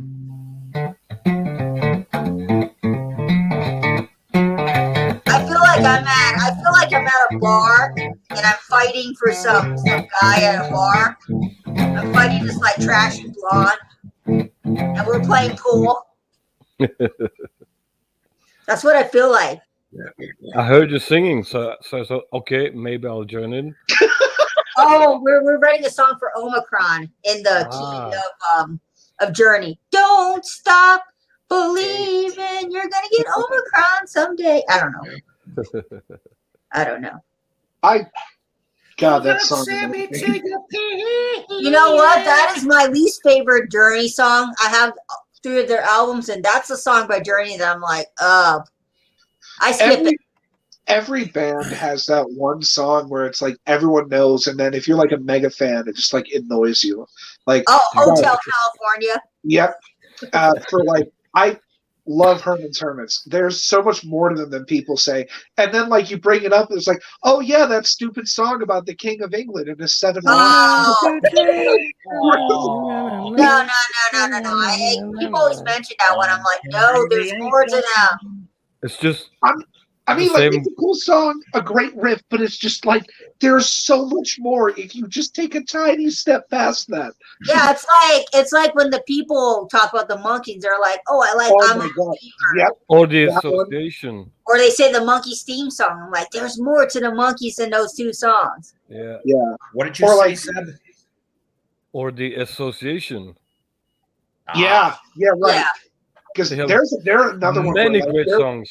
Yeah. Their first 5 Everyone knows it's windy. They have so much better songs. Also, the same goes for Metallica. There's more to Metallica than Enter the Sandman. I'm going to put that out there. That's not their only song. And Nothing Else Matters. Yeah, everybody always says, oh, I love Enter the Sandman. I'm like, Metallica has a great body of work. Yeah. Here's one that gets me because everybody's like, oh, hey guys, I can play Smoke on the Water on guitar. And it's just like, as the massive Deep Purple fan, it pisses me off so much. I mean, I'm not a massive fan, but I do own their first album on vinyl because it was recommended to me. Yeah. Good stuff. But it's just like, there's so much more than that stupid way. Yeah. The first song my boyfriend ever learned on guitar was A Horse with No Name by America. Well, that's a good one to start with. No, he said it was a easy song. Dun, dun, dun. Okay. But here's the thing. He's playing it right, though. Because most people just play it on that bottom string, and Blackmore talks about this. It's like, yeah, everybody can play it, but they play it wrong. Which is a total bullshit. That's a very funny joke, Dave. You've got to come up with better material. Yeah. We need the levity here. Every band has one song that they're known for that is cringy. Like, I really don't care too much for. It's kind of not a song I care for much anymore. Is Fleetwood Mac's "Dream"? I feel sorry. I feel sorry for many of the famous bands. They have to do that song and that song. Oh, and then it's the end of the world. It's the end of the world as we know it by REM. Oh my God, that song. They have to do it. And that was one of the great things when I saw Todd Rundgren. He kind of did like he went out and he played "Hello, It's Me," and it's like, this is not going to be a greatest hit show. I'm doing this and one other one, and everything else is basically deep cuts. And it was really cool because he did "Hello, It's Me." And I think that's a popular or something. But yeah, that was great. He even played "Open My Eyes," which is like that's. The Nas records are fantastic. I'm surprised he does that. Yeah. And the first Utopia album is amazing. I got to get to that, man. My list of things is Yeah, so. your want list is probably crazy on Discogs. Yeah. You don't have the first Utopia album? I might. I know I picked up some Utopia thing at a thrift store, but like I got to get through everything. You know what I mean? What's your favorite Rundgren LP? Favorite Todd Rundgren album? Yeah. Yeah, hold It's your been- breath, Kimba. Hold your breath. They're not gonna be. It's They're been a not. long time since I played through all of them, but like I remember when I first heard "Wizard of True Star," Yeah. that just blew me away because it was just like chaos on wax. Better than Zappa. That's a good one. But one that I really liked was the acapella album. That Yeah. was really cool. It just catchy stuff, weird stuff, worshiping Allah for some reason in the middle of it, singing a song about a mythical monster that eats liars, but this guy singing it Lockjaw. because the song is a lie. Like it's just what? It's classic. You got that kind of stuff nowadays. I think there's people writing weird music. I have a soft spot for Healing. Yeah. Side B. That's the especially. last one I played Oh, on my it's an turntable excellent- is Healing. It's an excellent album. And as far as for Zappa, probably Overnight Sensation. I think that was the last one I played. Mhm. If you're here, What- Mason, I What played was the one? Oh boy, the one with the Da Vinci drawing on the cover, Initiation. That one was cool Yeah. too. Where it's like a Awesome. spaceship. It's all like audio sounds. Like the spaceship comes down from Earth. Yeah, it's Side B, yeah. yeah. Cosmic I Fire. don't know about I'm derailing a bit. Sorry. Love that album. we can forget about the Monkees being inducted to the Rock and Roll Hall of Fame. I just was Why like, would at this point they knew, and Mike knew for sure, that the reason why they were being withheld, and Peter Tork knew this too, was because of the spite of the guy who runs the place. So at Yeah. that point, for me, it's like, fuck you, I don't want in your exclusive club. yeah, I mean, they're talking. I'll take the royalty money for when you sell Yeah. my records in your gift shop, because you do. But other than that, I don't really care, you know? It's not really the So- Rock and Roll Hall of Fame anymore, anyways, because they're inducting people who are outside, I guess, of the genre. Well, yeah, and like they always have, like there's blues and jazz guys in there, but that's for formation reasons. But like, are they really so out of ideas they would induct rap groups? Like that I kind mean, of blues and jazz does kind of have a rock, doesn't right? it? That's Kind what of I'm have a saying. rock That I thing to it. understand. But you know, hip hop is just so left field. When I saw Jay-Z in Yep. the Rock and Roll Hall of Fame, and then you got Janet Jackson. She's a great singer, no doubt. I do like her Rhythm Nation album, but I don't know. I don't know. They should change the name. That reminds me. In a Speaking of like recent the interview. Jacksons- what's that? Oh, I'm sorry. Steve Van Zandt in a sort of recent interview. And what I mean by that is like in the last 2 years, I want to say that Steve Van Zandt, who's on the nominating committee for the hall, Yeah, went off and said that someone else in the nominating boardroom went off and said, quote, monkeys, we will never let the monkeys in, because if we let the monkeys in, then we have to let people like the Partridge Family in, and Lord knows who else. why not the Partridge Family, man? They are a treasure to the 70s. That one, Well, he would not mention who that person was, but was as soon as probably- I heard that, I'm like, they won't be in. So they don't They want to won't let be the in. guilty. They don't want to let the guilty pleasures in. well, like maybe this is an unpopular opinion, but like honestly, if you look at some of like David Cassidy's solo stuff, it's actually pretty good. Like after the Partridge Family wrapped, he put out this concept album called "The Higher They Climb, the Harder They Fall." It's like a rock opera about Yes. falling from stardom. That is a fantastic record. He put that and Yes. two other ones he put out on RCA. Yeah. I mean, they're not like 5-star masterpieces, but they're good. To me, he proved himself. Yeah, Yeah. I'm guilty I'm for loving looking David Cassidy's for the solo one with- album. that he did with Ronson. I'm looking for that one. The one that he did with Which Mick one's that? Ronson. David Cassidy did an album with Mick Ronson. I'm looking for that in the mid 70s. Oh, is it credited to That's both, good. or is it just under? Okay. Which I'll song? look. Keep talking. Ron Yeah, Star no, I and was just going to say, does it have both names on it, or is it just credited to David? I'll find out. Okay, I got you. Misunderstood. My bad. I don't know. I'm gonna find out. Cool. I've been listening a lot to Tom Waits lately. Oh yeah, I listen to some Tom Waits. I mean, I'm not a massive fan of Tom Waits, but I caught myself like a few months ago listening to a bunch of Tom Waits. I had to buy them all. Was he Yeah. was he in another group or just a solo artist? No, he's just a solo artist, I think. His music is eclectic. That's what I want to say. Especially his 80s and newer Yeah. stuff. Check out the Sword Trombone Fish. It's a great album. Just search Tom Waits Underground. Yeah. All right.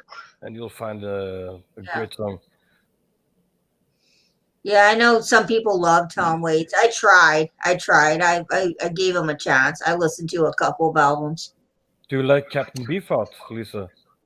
I've heard of Captain. You know what? I heard of him. Let me tell you something. Yeah? I just can't really get into him. Maybe I'm above his music. Let me guess. They told you to listen to Trout Mask. Yes, Replica. yeah. That's the wrong album. Guilty. Wrong album to start with. You can't start with that album. Everybody told me in the VC, they're like, Lisa, you gotta listen to Trout. You know the VC. Safe as Milk. The VC Influence Milk. Oh, Safe as Milk. I've heard that one. I came across a copy of that. I was at my friend's house and downstairs, and like he's got like a workshop, and like he's got some tools and stuff.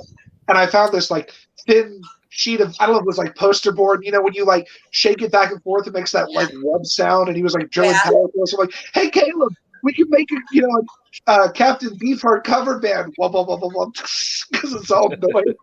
Yeah. Trout Mask Rock was incredible. That was rough, man. Like, I get it. It's cool to be weird and different, but like, I feel the same way about people worship that album by the Shags. I just don't get it. I just don't get it. Same here. I have It's it like, on CD. well, it's I great found it because for they meant to write it that way. at Goodwill. Oh, I really? spent 99 cents too much on the Shag Yeah. CD. See, that would be one of those things where if I found it that way to have it, I'm cool with that. Not a dime or any more effort beyond that. It's rare as hell on LP. Sure. So, Tyler, to answer your question real quick, the only released product that David Cassidy and Ronson did together was the title track, Getting It in the Street, from November 76. He plays lead guitar on that. It's co-written. David Cassidy co-wrote it with Jerry Beckley from America. Oh, wow. He also co-produced the album with David. There's also another track, and as soon as I say this, a certain person may pop up. The track Cruise to Harlem was co-written by Brian Wilson and Jerry Beckley. Oh. You mean this? Yeah, that album. Now, supposedly, there was some unreleased tapes from like 77 of Cassidy and Ronson. Huh. Like enough for an EP. Maybe a strong EP. Who knows? But the thing is, they need to come out. Thing is, they need a what? Needs to come out. Oh, yeah. I just didn't hear. Okay. Yeah, that's crazy about how like all these like people knew each other and like whether they recorded or not. I read a thing that Gary Lewis had a band with Billy Cowsill in the 70s. Like, you never know who's going to be working together. Yeah. It was in the Wikipedia article. There was like nothing released, but whether they recorded anything, I don't know. Yeah, what was it? See, it's neat to find little surprises like that, but here's another one for you I didn't know about. I'm listening. So in the mid '80s, I think it was 84 to 86 or something like that. Steve Walsh from Kansas Mm-hmm. played keyboards on tour for 2 years with Cheap Trick. Wow. Cool. What's the best Kansas album? For Strange. What's your favorite Kansas album? Paul? What's my favorite Kansas album? Leftover Joe. Geez. That's a good question because I do listen to Kansas. All the 70s. I mean, I The you know 70s was me. the I love best. my rock albums. The 70s ones were the best from their first album and Mask and Song for America but geez, I guess God, it's a toss up between Point of No Return and Leftoverture. But I'm gonna have to go with. I'm looking through the albums, and I'm gonna have to go with Point of No Return or Overture. Those are I think the two I like. Monolith doesn't get enough love though, even though it's from '79, and it's starting to shift the band a little bit. And Audio Visions was good, and I like some of Vinyl. I like Vinyl Confessions. And Drastic Measures. Okay, I got the whole catalog. There's very few bands that I have like the whole catalog, and if I don't have it on vinyl, which those ones I do, like from the first album to Power, the one I'm looking for Kansas, because I think Nick asked me, was there any albums or CDs I was looking for? I know it didn't get much love in '88. But I'm actually looking for the MCA Kansas album, Spirit of Things, which had Steve Morse for guitar. And it was a very strange concept album, but it got released on vinyl in the US. It just wasn't there very long. I would love to find that. Then I'd have everything from 74 to 88. So, and then I like the new singer. I like the guy that's been with them for the last couple albums. They kind of got back to the prog roots, and I love it. I don't know.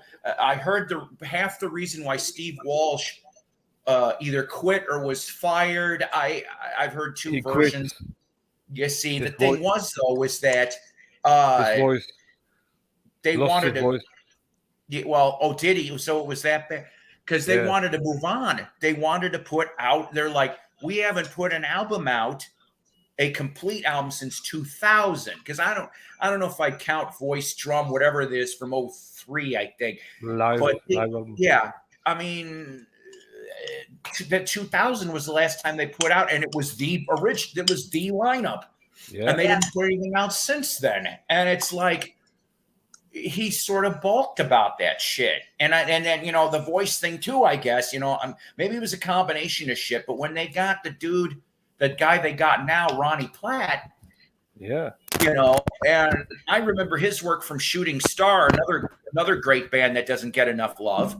And he's a Chicagoland kid too. He did a lot of 80s band stuff. So to see a local boy land in Kansas, I'm like, awesome.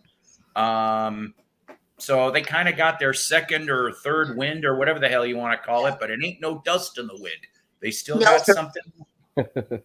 Yeah, I went there. I don't care. Yeah. Interesting, Nick. I used to really be into Real Big Fish. They're a ska band, I think, from, I want to say the 90s, the early 90s. I used to love Real Big Fish. I never really got much into them, but I did listen to them. I had a phase where I was listening to a lot of their stuff. I was into that ska thing back in the day.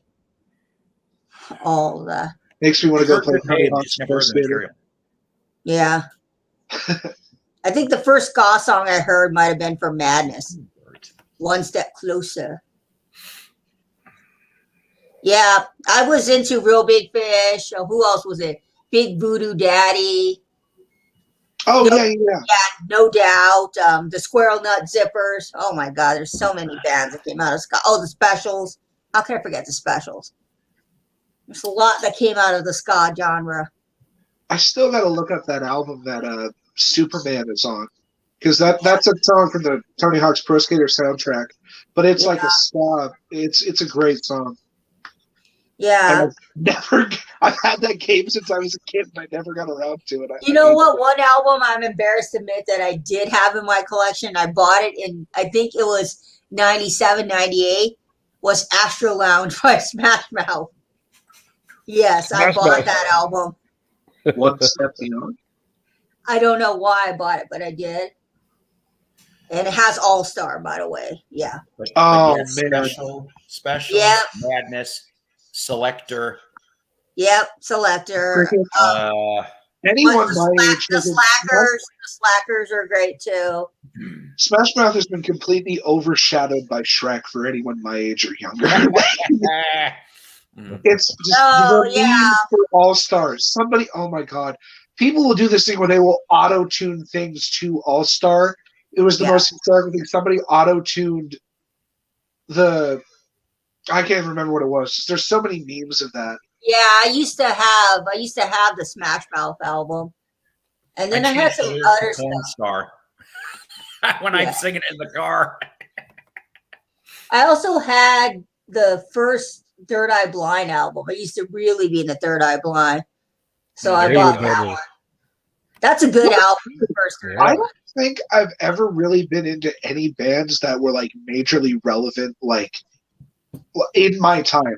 The only one I ever really liked was Green Day, but that's because everybody liked Green Day. So you didn't have a Hannah Montana phase? Because I'm sure Hannah Montana was big when you were Hannah Montana. Ouch. I'm just I did not. Because when I was growing up, we had Hanson and Spice Girls, and we had some pretty. We had the Teletubbies. I mean, let me tell you something. Going through elementary school, worshiping Bob Dylan and the Beatles was not. Well, think about it. I was in like 4th or 5th grade, and I was in REM, and people were like, "What the heck is wrong with her? She's 10 years old. She should be listening to like what was big in 91 or 92. Like, I don't know. They were like, "What the heck is wrong with you?" It was. I'm sure some of my teachers were worried, don't follow leaders, watch your parking meter, jump down the alleyway, mixing up medicine. Like, dude, and then explain. 10 years old. What are you listening to? My teachers were worried for me in 7th and 8th grade. I was listening to Rage Against the Machine. They were probably like, "Oh no, she's gonna be ruined for life at 13." Back before the world sold their souls. Yeah. They'll be happy. What's your favorite REM albums? My favorite REM album? Yeah. Probably Automatic for the People. I like that one. I like Green. Green is good. I like Out of Time. I love the first 2 ones. Reckoning and Moment. I have a kind of a thing I do now. Whenever I go to a thrift store and I find REM on CD, I've been buying it. So I pretty much have their whole collection on CD because I found it at the thrift store for like $2. I'm like, I missed a couple of ones. Yeah, I mean, the only song I don't really care for is "It's the End of the World as We Know It." It's been overplayed. Yeah.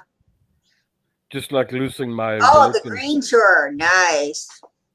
Yeah, trying to explain to your teacher in 3rd or 4th grade why you're listening to REM.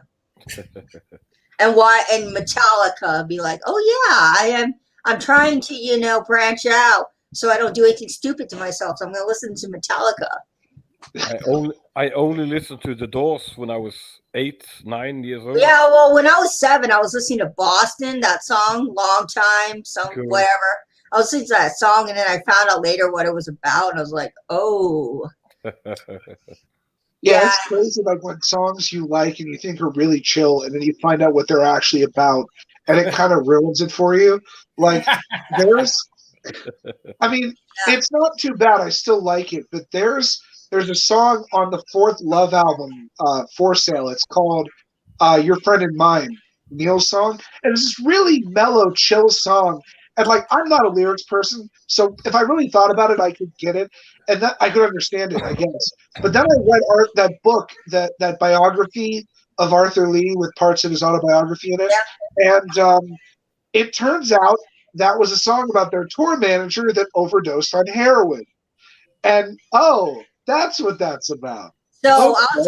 I'll tell you a story. So back in the day, probably 2004, 2005 or 6, I was listening to this artist called Sufjan Stevens. And I still listen to him. And he has a song called John Wayne Gacy Jr. And I'm like, cool. Let me see who this is about. I look it up and I find out it's about a serial killer who dressed up as a clown and killed 31 boys. And I was like, and that's when I went down the rabbit hole of watching about John Wayne Gacy. Yep. I was like, this is such a beautiful song. Then I finally wrote about a serial killer. And I don't know. Yeah. John Wayne Gacy story. Do share.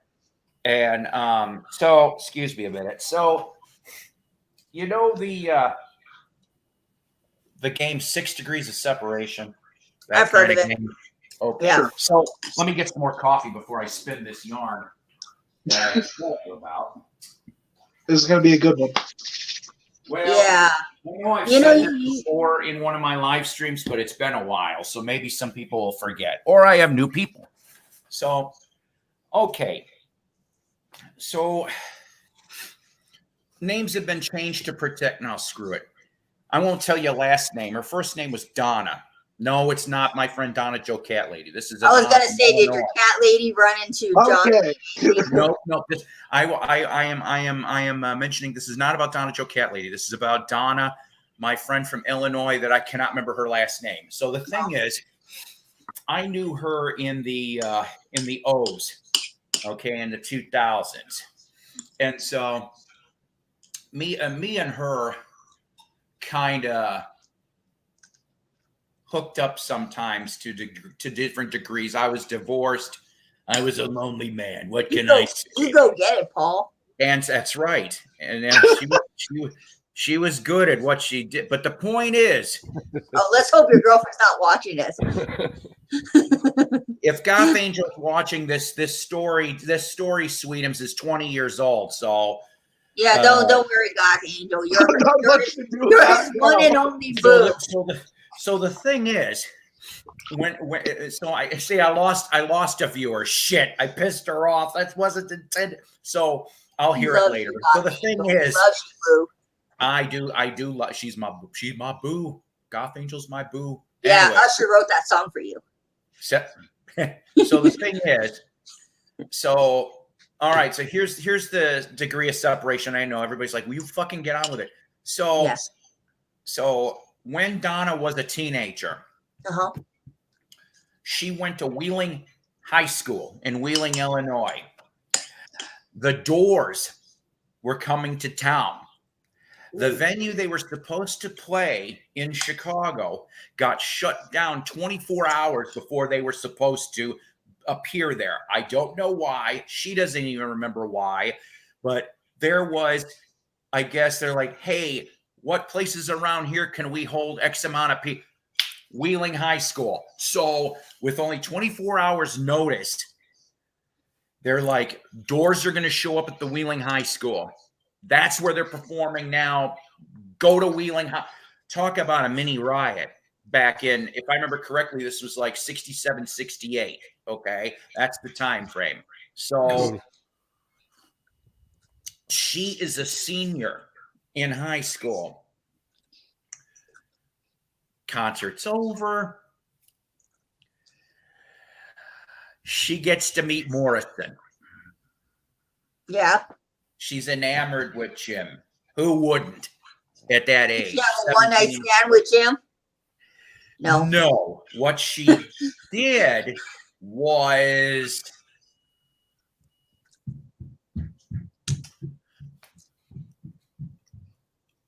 Oh, well, yeah, you know. You got to be good at that. So there's your first start, Jim Morrison. Blowjob, yeah, okay. Okay. So, I didn't say that. Oh boy, here we go. So a few years later. Are you gonna tell me she gave a blowjob to John Casey? Oh no. Will you let me finish my story? Mid-70s now. Okay. She works in an office. Let me guess. And so one of her coworkers, lady friend of hers, let's all go out. You know, it's Friday night. Let's go out. We're going to have a party. Okay. The friend was dating somebody from work. Well, I don't want to go by myself. I know somebody. That somebody was John Wayne Gacy. No. I'm serious, kids. Cross my.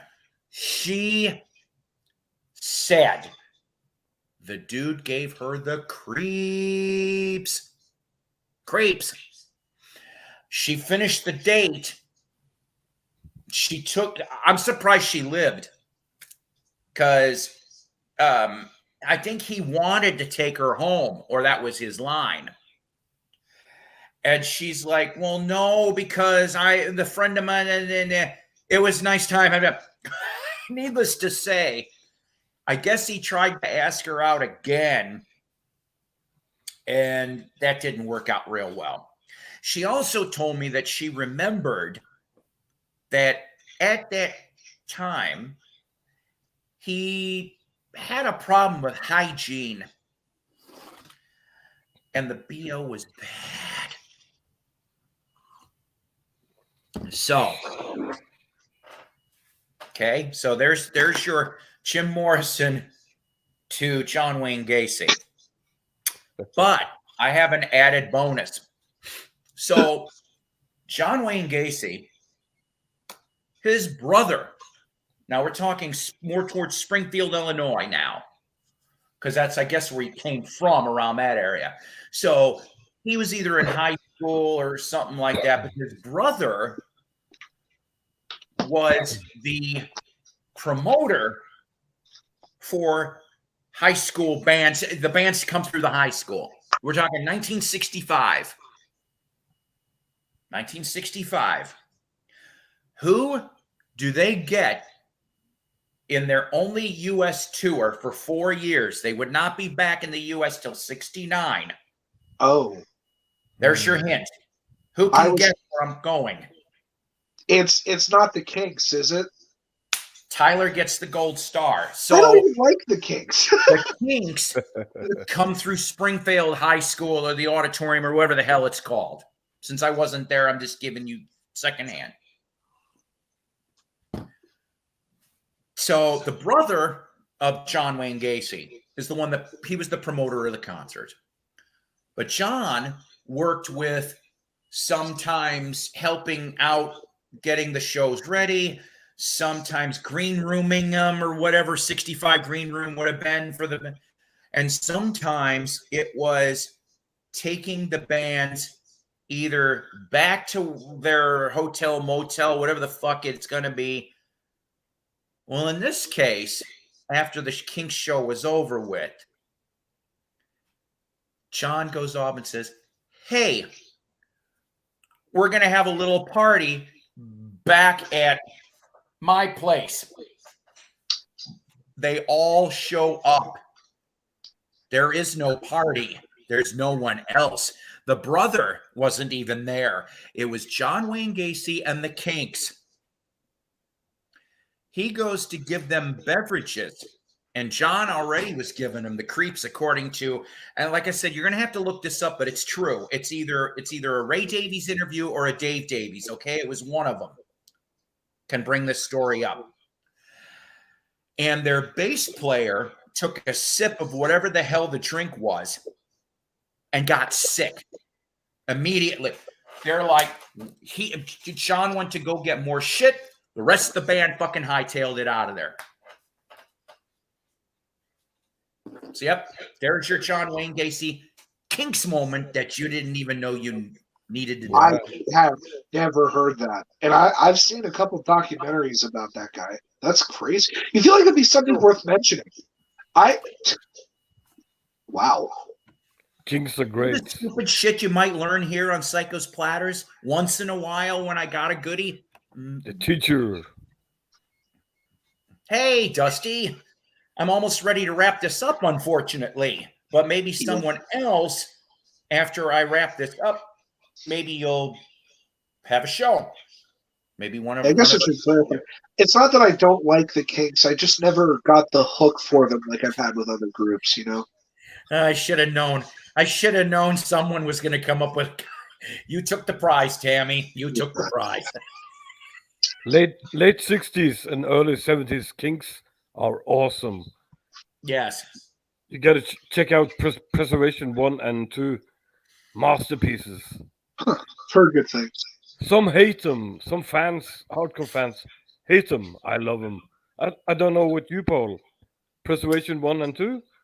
I'm not going to lie to you. I do not have, and out of 40 plus years of record collecting, I have not come across any late 60s Kinks records. I've got Face to Face, which is mid 60s. I've got another one that the title's escaping me right now.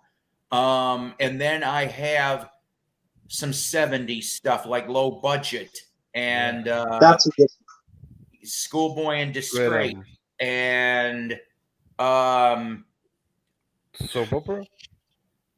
there's an it's escaping. Misfits. Yeah. I got Misfits too. I found one at a garage sale. It's from the 80s. What was it? State of Confusion. Got that one too. Predictable. That's like my favorite song off of there because MTV would play that video. And then they went from Predictable to a song I never liked. Come Dancing. I do not like that song. I don't know why, but it was a big hit here. And I'm just like, I kept saying, well, good for you that you got that. And wasn't that the same album that had Don't Forget to Dance? Yeah. No. See, I'd rather hear that than Come Dance. It's word of mouth. Maybe that's it. Yeah. Now, the last time, and I don't have this album, I never came across, even on CD, I've got a promo CD single of their last American album, the only one that was released on Columbia Records, because radio played Hatred, Hatred, it's the only thing that keeps us together. And I love it because both of them, that they are singing this to each other. And I'm like, this fits. This fits. But they need to make a new album before one of them goes. Yeah. Supposedly they're working on it. It's those two and what's his name? There's another one that's been with them forever. The keyboard player, I think. Maybe. John Gosling, no. But there's 3 people that are working on this. And I'm like, please, please, please. No, that's James Brown. Never mind. But I do like myself Kinks. When I tried to apply at a record store down here, there was a paper application. And it actually, there was this guy, I mean, he's nice, but he can be pretentious.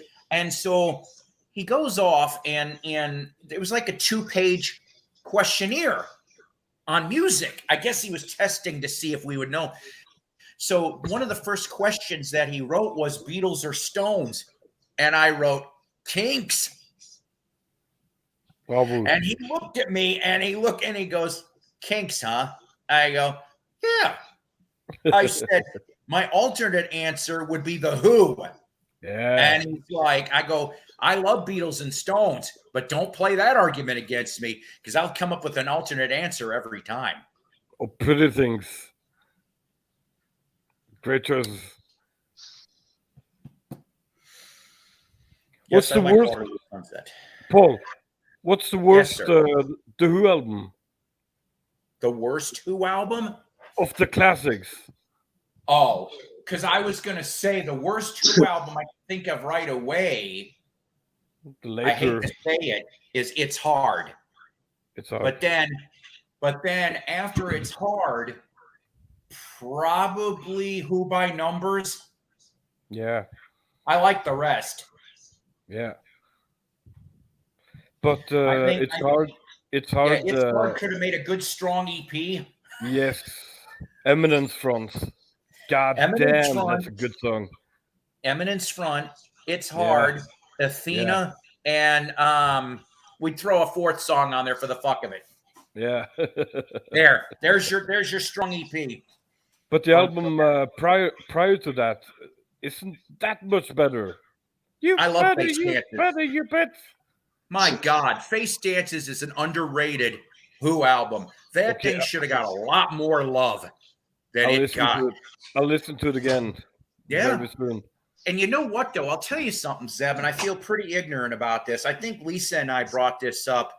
No problem. I can't remember if it was earlier in 21 or late 20 that they put it out as a record store day, but it was a double album because there was extra tracks and then live stuff from the tour, right? And I'm sitting here and I got excited because I'm going bonus track. And sure enough, I guess in 2012, 2014, they did a 2 CD edition of Face Dances. So I'm like, I wasn't going to pay what they wanted for the vinyl. So I said, screw that shit. So I'm looking for the 2 CD deluxe edition with a couple extra, like, what is it? I Like Nightmares was one of them. And then I like the bonus tracks on there. And then I want to say there was a Roger song. It was either a Roger sung song or a Pete sung song that the other one did. And there was a demo of that. And I'm like, those should have been on the damn album. Yeah. Whatever. Yeah. I'm not a big Who fan, but I didn't really care for The Wire. Yeah, don't get me started on The Wire. I'll tell you that right now. I hate that damn album. I was so pissed off. I got that. The only thing in my defense is I at least didn't pay full price. I went to Best Buy and got that on sale with that bonus Live and Lions, I think it was. Yeah. That was attached to it, and the concert was a hell of a lot better than that fucking Wire album.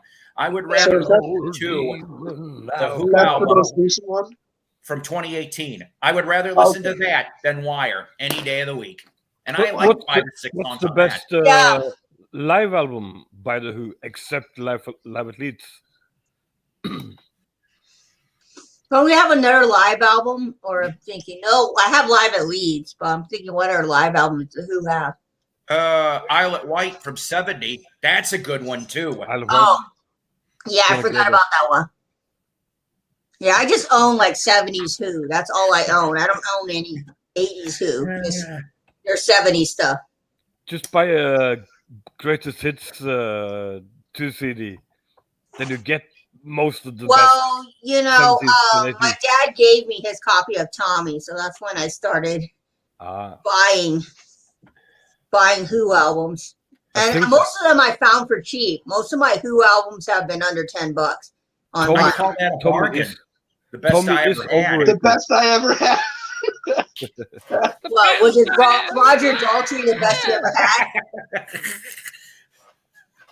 You know, God, I remember the first band I was in. My singer and drummer would argue, and I'd look over at my guitar player, and I'd be like, "This band is over. It's all behind me." That tune could have been R.E.M. The song is over. Could almost be an R.E.M. song, or vice versa. Oh, there's a Target version. Do you think? Okay, so supposedly, and I don't know a ton of this, and it would have to be like some obnoxious 3 or 4 record set, but supposedly all the tracks for Lifehouse do exist. Are they ever going to put together some kind of release for that, or is it just going to be one of those fan things? There were a release 10, 20 years ago, but the latest news is it is coming. Wait, what? The complete Lifehouse. No, for real? Yeah. It is. It's not going to be like a record store day thing because they like to do that for record store day. Better not. God, I hope not. Could you imagine having Because right now that'd be something that everybody would want. Like I was kind of panicked I wasn't going to get those monkeys missing links things. Turns out I was the only one in the Pittsburgh area who wanted it because the place I went, there were tons of them. There still are. But that Lifehouse thing, if that's an RSD thing, forget it. First off, Star Trekker, John Wayne Gacy wouldn't be listening to the Kinks. I think he's more of a, I would want to say he's more of a Kansas fan. I hate RSD. He's a I mean, I don't like it, but I have mixed feelings about it. Then again, because it gives things. Free kids. There's some things would never get releases if it weren't for that kind of thing. Like I've mentioned that Penny Arcade album before. Like, if it was a record store day, they never put that out. And yeah, I love that record with a passion. You know, the long lines is what makes me hate RSD. And you know, when people and someone was saying that RSD does not feature enough newer artists, and I said, take a look around you. I said, take a look around you. Who's the people shopping at RSD? It's definitely the older crowd, more the younger. The hipsters. Yeah, it depends on where you're at, though. I'm just saying. Yeah, but I was up at State College for a record store day once, not for that reason. It happened to be record store day when I was there, and there was a line out the door and around the corner, man. Like I went in and I was just looking through the regular records. I wasn't there for record store day, so like the people let me go through. But that was 5 years ago now, so I can only imagine how crazy. I went to record store day at Amoeba. That was crazy. That's got to be the worst. It was good to know. No, it was. I went there for the monkeys, and it turned out the monkeys got delayed until July. That's my story. No Bundy, but I have a Dahmer story. You do? You share. Huh? You share your Dahmer story. All right, fine. Here comes the Dahmer story. It's not as great as the Bugasi story. Okay. Oh yeah, the Bugasi. So we shall change names to protect the guilty. Fuck that. Brian, my former stepson. Oh my God! Did he have a relationship with Dahmer? Okay. No, you sick bastard! No, what? Sick bastard! No, that's I not. I don't know. Dahmer might have had a thing. Okay, never mind. That would mean that would make more than one meaning to eating someone's. Okay. Anyways, let's not eat out people right now. Okay. Okay. So, unfortunately, he got himself in trouble. I won't mention how, but this was in the 90s when this was after Dahmer got captured, and he is now in the Wisconsin Penal Code Tour, the Penal Code Tour. Yep. And so, Penal Code Tour. It should have been tour shirts for this. So my stepson is incarcerated in a town called Hawkins, Wisconsin, which is North Wisconsin, like about an extra, I think, hour's drive north. It was either north or west. I cannot remember which. You could touch Minnesota. So that's what we're talking for north. Oh, okay. So for a week, Dahmer was on the same cell block floor, 2 cells down from my stepson, Brian. And I'm going, so I said, did you deal with him? And he goes, all of us were instructed not to even look at him. He goes, but he said, there was somehow in passing, like they were all heading somewhere, which I don't understand. I'm like, wait a minute, which I started thinking, why wasn't he put in solitary? I don't understand, but he wasn't. He was on the same. So supposedly Dahmer gave some like pretend I don't give a shit / trying to be prison mean crazy look, whatever the hell. That's all Brian ever told me about the story. Point of the matter is, within a week, Dahmer gets transferred out of Hawkins, Wisconsin. Yeah. The next facility Dahmer goes to, the dude's not even there. I think 2 days that he gets shivved to death, and that's how Dahmer dies. So if he stayed in Hawkins, maybe he would have lived. That's my. I told you it wasn't going to be a great Dahmer story. That's all I have.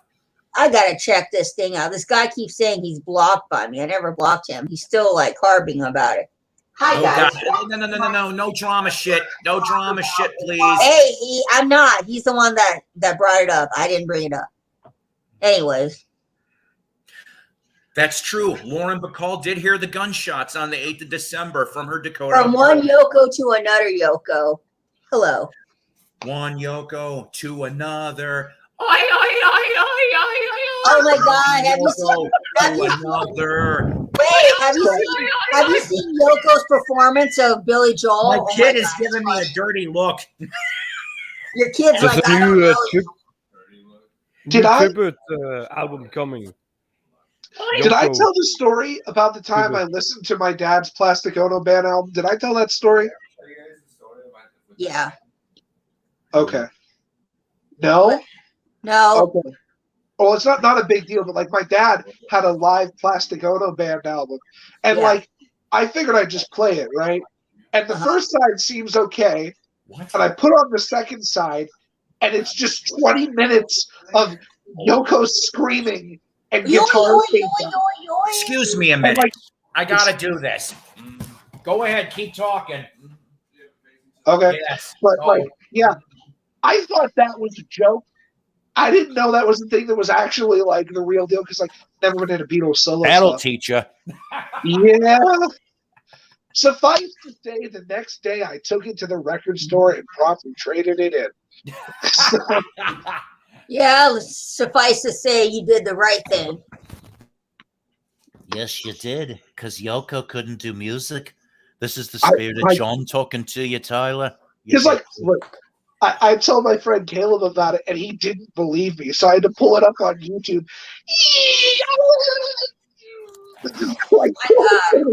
I've got some of the weirdest people blocked on my channel. I got a guy blocked that is named Anonymous Mouse. Okay. He shot a man in Reno just to watch him die. Okay. Okay, I'm gonna nip this in the butt. I'm gonna nip this for once in the butt. Your name is not on there. Move on. Your name is not on there. We can move on. I've checked through my list. Oh, Yoko, you are you're an interesting one, Yoko. Did you copy and paste that from what is it called? Wikipedia? Somebody bought. Wait. Okay, somebody bought. We're gonna. You know what? I checked through my list. I don't see your name on there. Let's leave it at that. I want to know. Somebody bought John Lennon's tooth. What the? Is this true? Come on, Yoko. Yes. Don't block us. Don't block Yoko. Hearing something about this. Don't block Yoko. I love Yoko. So, like, what would you even do with that? Would you frame it and put it on your wall with a certificate? What if somebody's has a kink? What if some woman has a kink and she's like, pull out your John Lennon tooth? Does that mean that the bidder said, give me some tooth?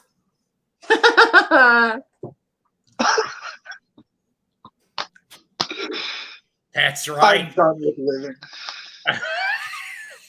People these days are getting. This is why I don't get any more viewers and subs than I do. Because it's the stupid jokes like that. Okay, well. You know what? We have a good time here, though, man. That's what counts. I checked through my entire list, hobo. You're not on there. I checked through my entire list, hobo. It's Lisa, the attorney and dentist. Lisa, it's the same with me and Davis. I didn't block you. Did I block you? No. But he can't see my comments. No, the problem is I did not. I checked through my list 3 times. He's not on there. Do you think there's some kind of regional thing? I don't know. All I'm saying is all the people I've got blocked, deserve to be blocked, and I did not block you. So let's move on from it. I've checked my list 3 times. And Don't stress, Lisa. no, I'm not. Don't stress me out. I said I didn't block you, and we'll leave it at that. McGroove. And Chill I out. mean, what do you do with John Lennon's tooth? Do you like take John Lennon's tooth and you put it in like a, you know how they put the Funko Pops in these nice glass containers? Somebody out there has John Lennon's tooth in a glass container. I bet you the guy pays people wrap this money. up. Yeah. I don't know. Okay. I don't. Closing So- time. Yeah, that's about right. That's about right, Zeb. It's closing time for the Mighty Psycho to disappear. Because I'm taking my kid to work, but The worst thing about it somebody else wants to create a stream, I will go on somebody's stream when I get back. But I want to thank everybody that I've had on here. You guys are awesome. Everybody here is damn awesome, ladies and gentlemen. You really are. And Yoko with your web facts is very interesting because this one here, there was a longer list than that. And if I remember correctly, James Taylor and Paul McCartney and somebody else that was on that damn list too. You're right. You are right. And you know what? I'm glad you showed up, Hoobs. We'll be all right. Don't worry, Hoobs. I did not block you. Don't worry. Don't worry, I'm Hoobs. kidding. You know. Let me explain, Hoobs. That happens. Like people leave me comments and I won't see it. YouTube will just delete it. Oh, to end the stream before we go, Captain Spaulding's record was deleted. He has a new channel called Manson Family Records. Yes, go and subscribe to his channel. Captain posted copyrighted content. I told him, don't do that. Your channel will get deleted. He was close to 1,000. But yeah, if you guys want to go subscribe to Cap, you too, Yoko. I think Cap might want to, do you one time. I've subbed. Yeah, everybody subscribe. Everybody subscribe to Cap. Look, guys, that's why Charlie went mad. He was listening to the White Album, but it wasn't the tracks that were mentioned. It was hearing Birthday and Revolution number 9. You mean Charlie Laundrie? She was an accessory to murder she did not know were going to happen. You got to play it backwards. Maybe I'll do a stream later. Or Dusty, I'll ask Dusty if he'll do a stream. Dusty, do a stream. Do stream you, Lisa. Did I say hobo? It says Hoobs. Sorry, I'm trying to read it here. My bad. Oh, you know what? It's okay. I'm calling you Hobo because I like that name better. Hobo Mr. Groove. You have been officially nicknamed by Lisa. You're Hobo now. You can't change. Lisa, you're killing me. Everyone's killing do a live stream. I'll do a live stream. I'll go back on. Yeah. I do a live stream. We're leaving it at this. John Lennon signed the band's divorce decree, which officially ended the Beatles on December 29, 1974. Disney Polynesian Village Resort at 1670 truck, Buena Vista, Florida. Yes, that's one last thing, Yoko. If you're single, there's a Captain Spaulding in Pennsylvania. Oh boy, I need to get an Asian woman because those white women aren't working for him. Never mind. So. I love you, Goth Angel. I miss you, Goth Angel. I can't wait to you get down here, Goth Angel. Adios, people. All right. Love you guys. Take care. Drive safely. And thank you. Bye. Thanks, guys. I'll see you over at Lisa's.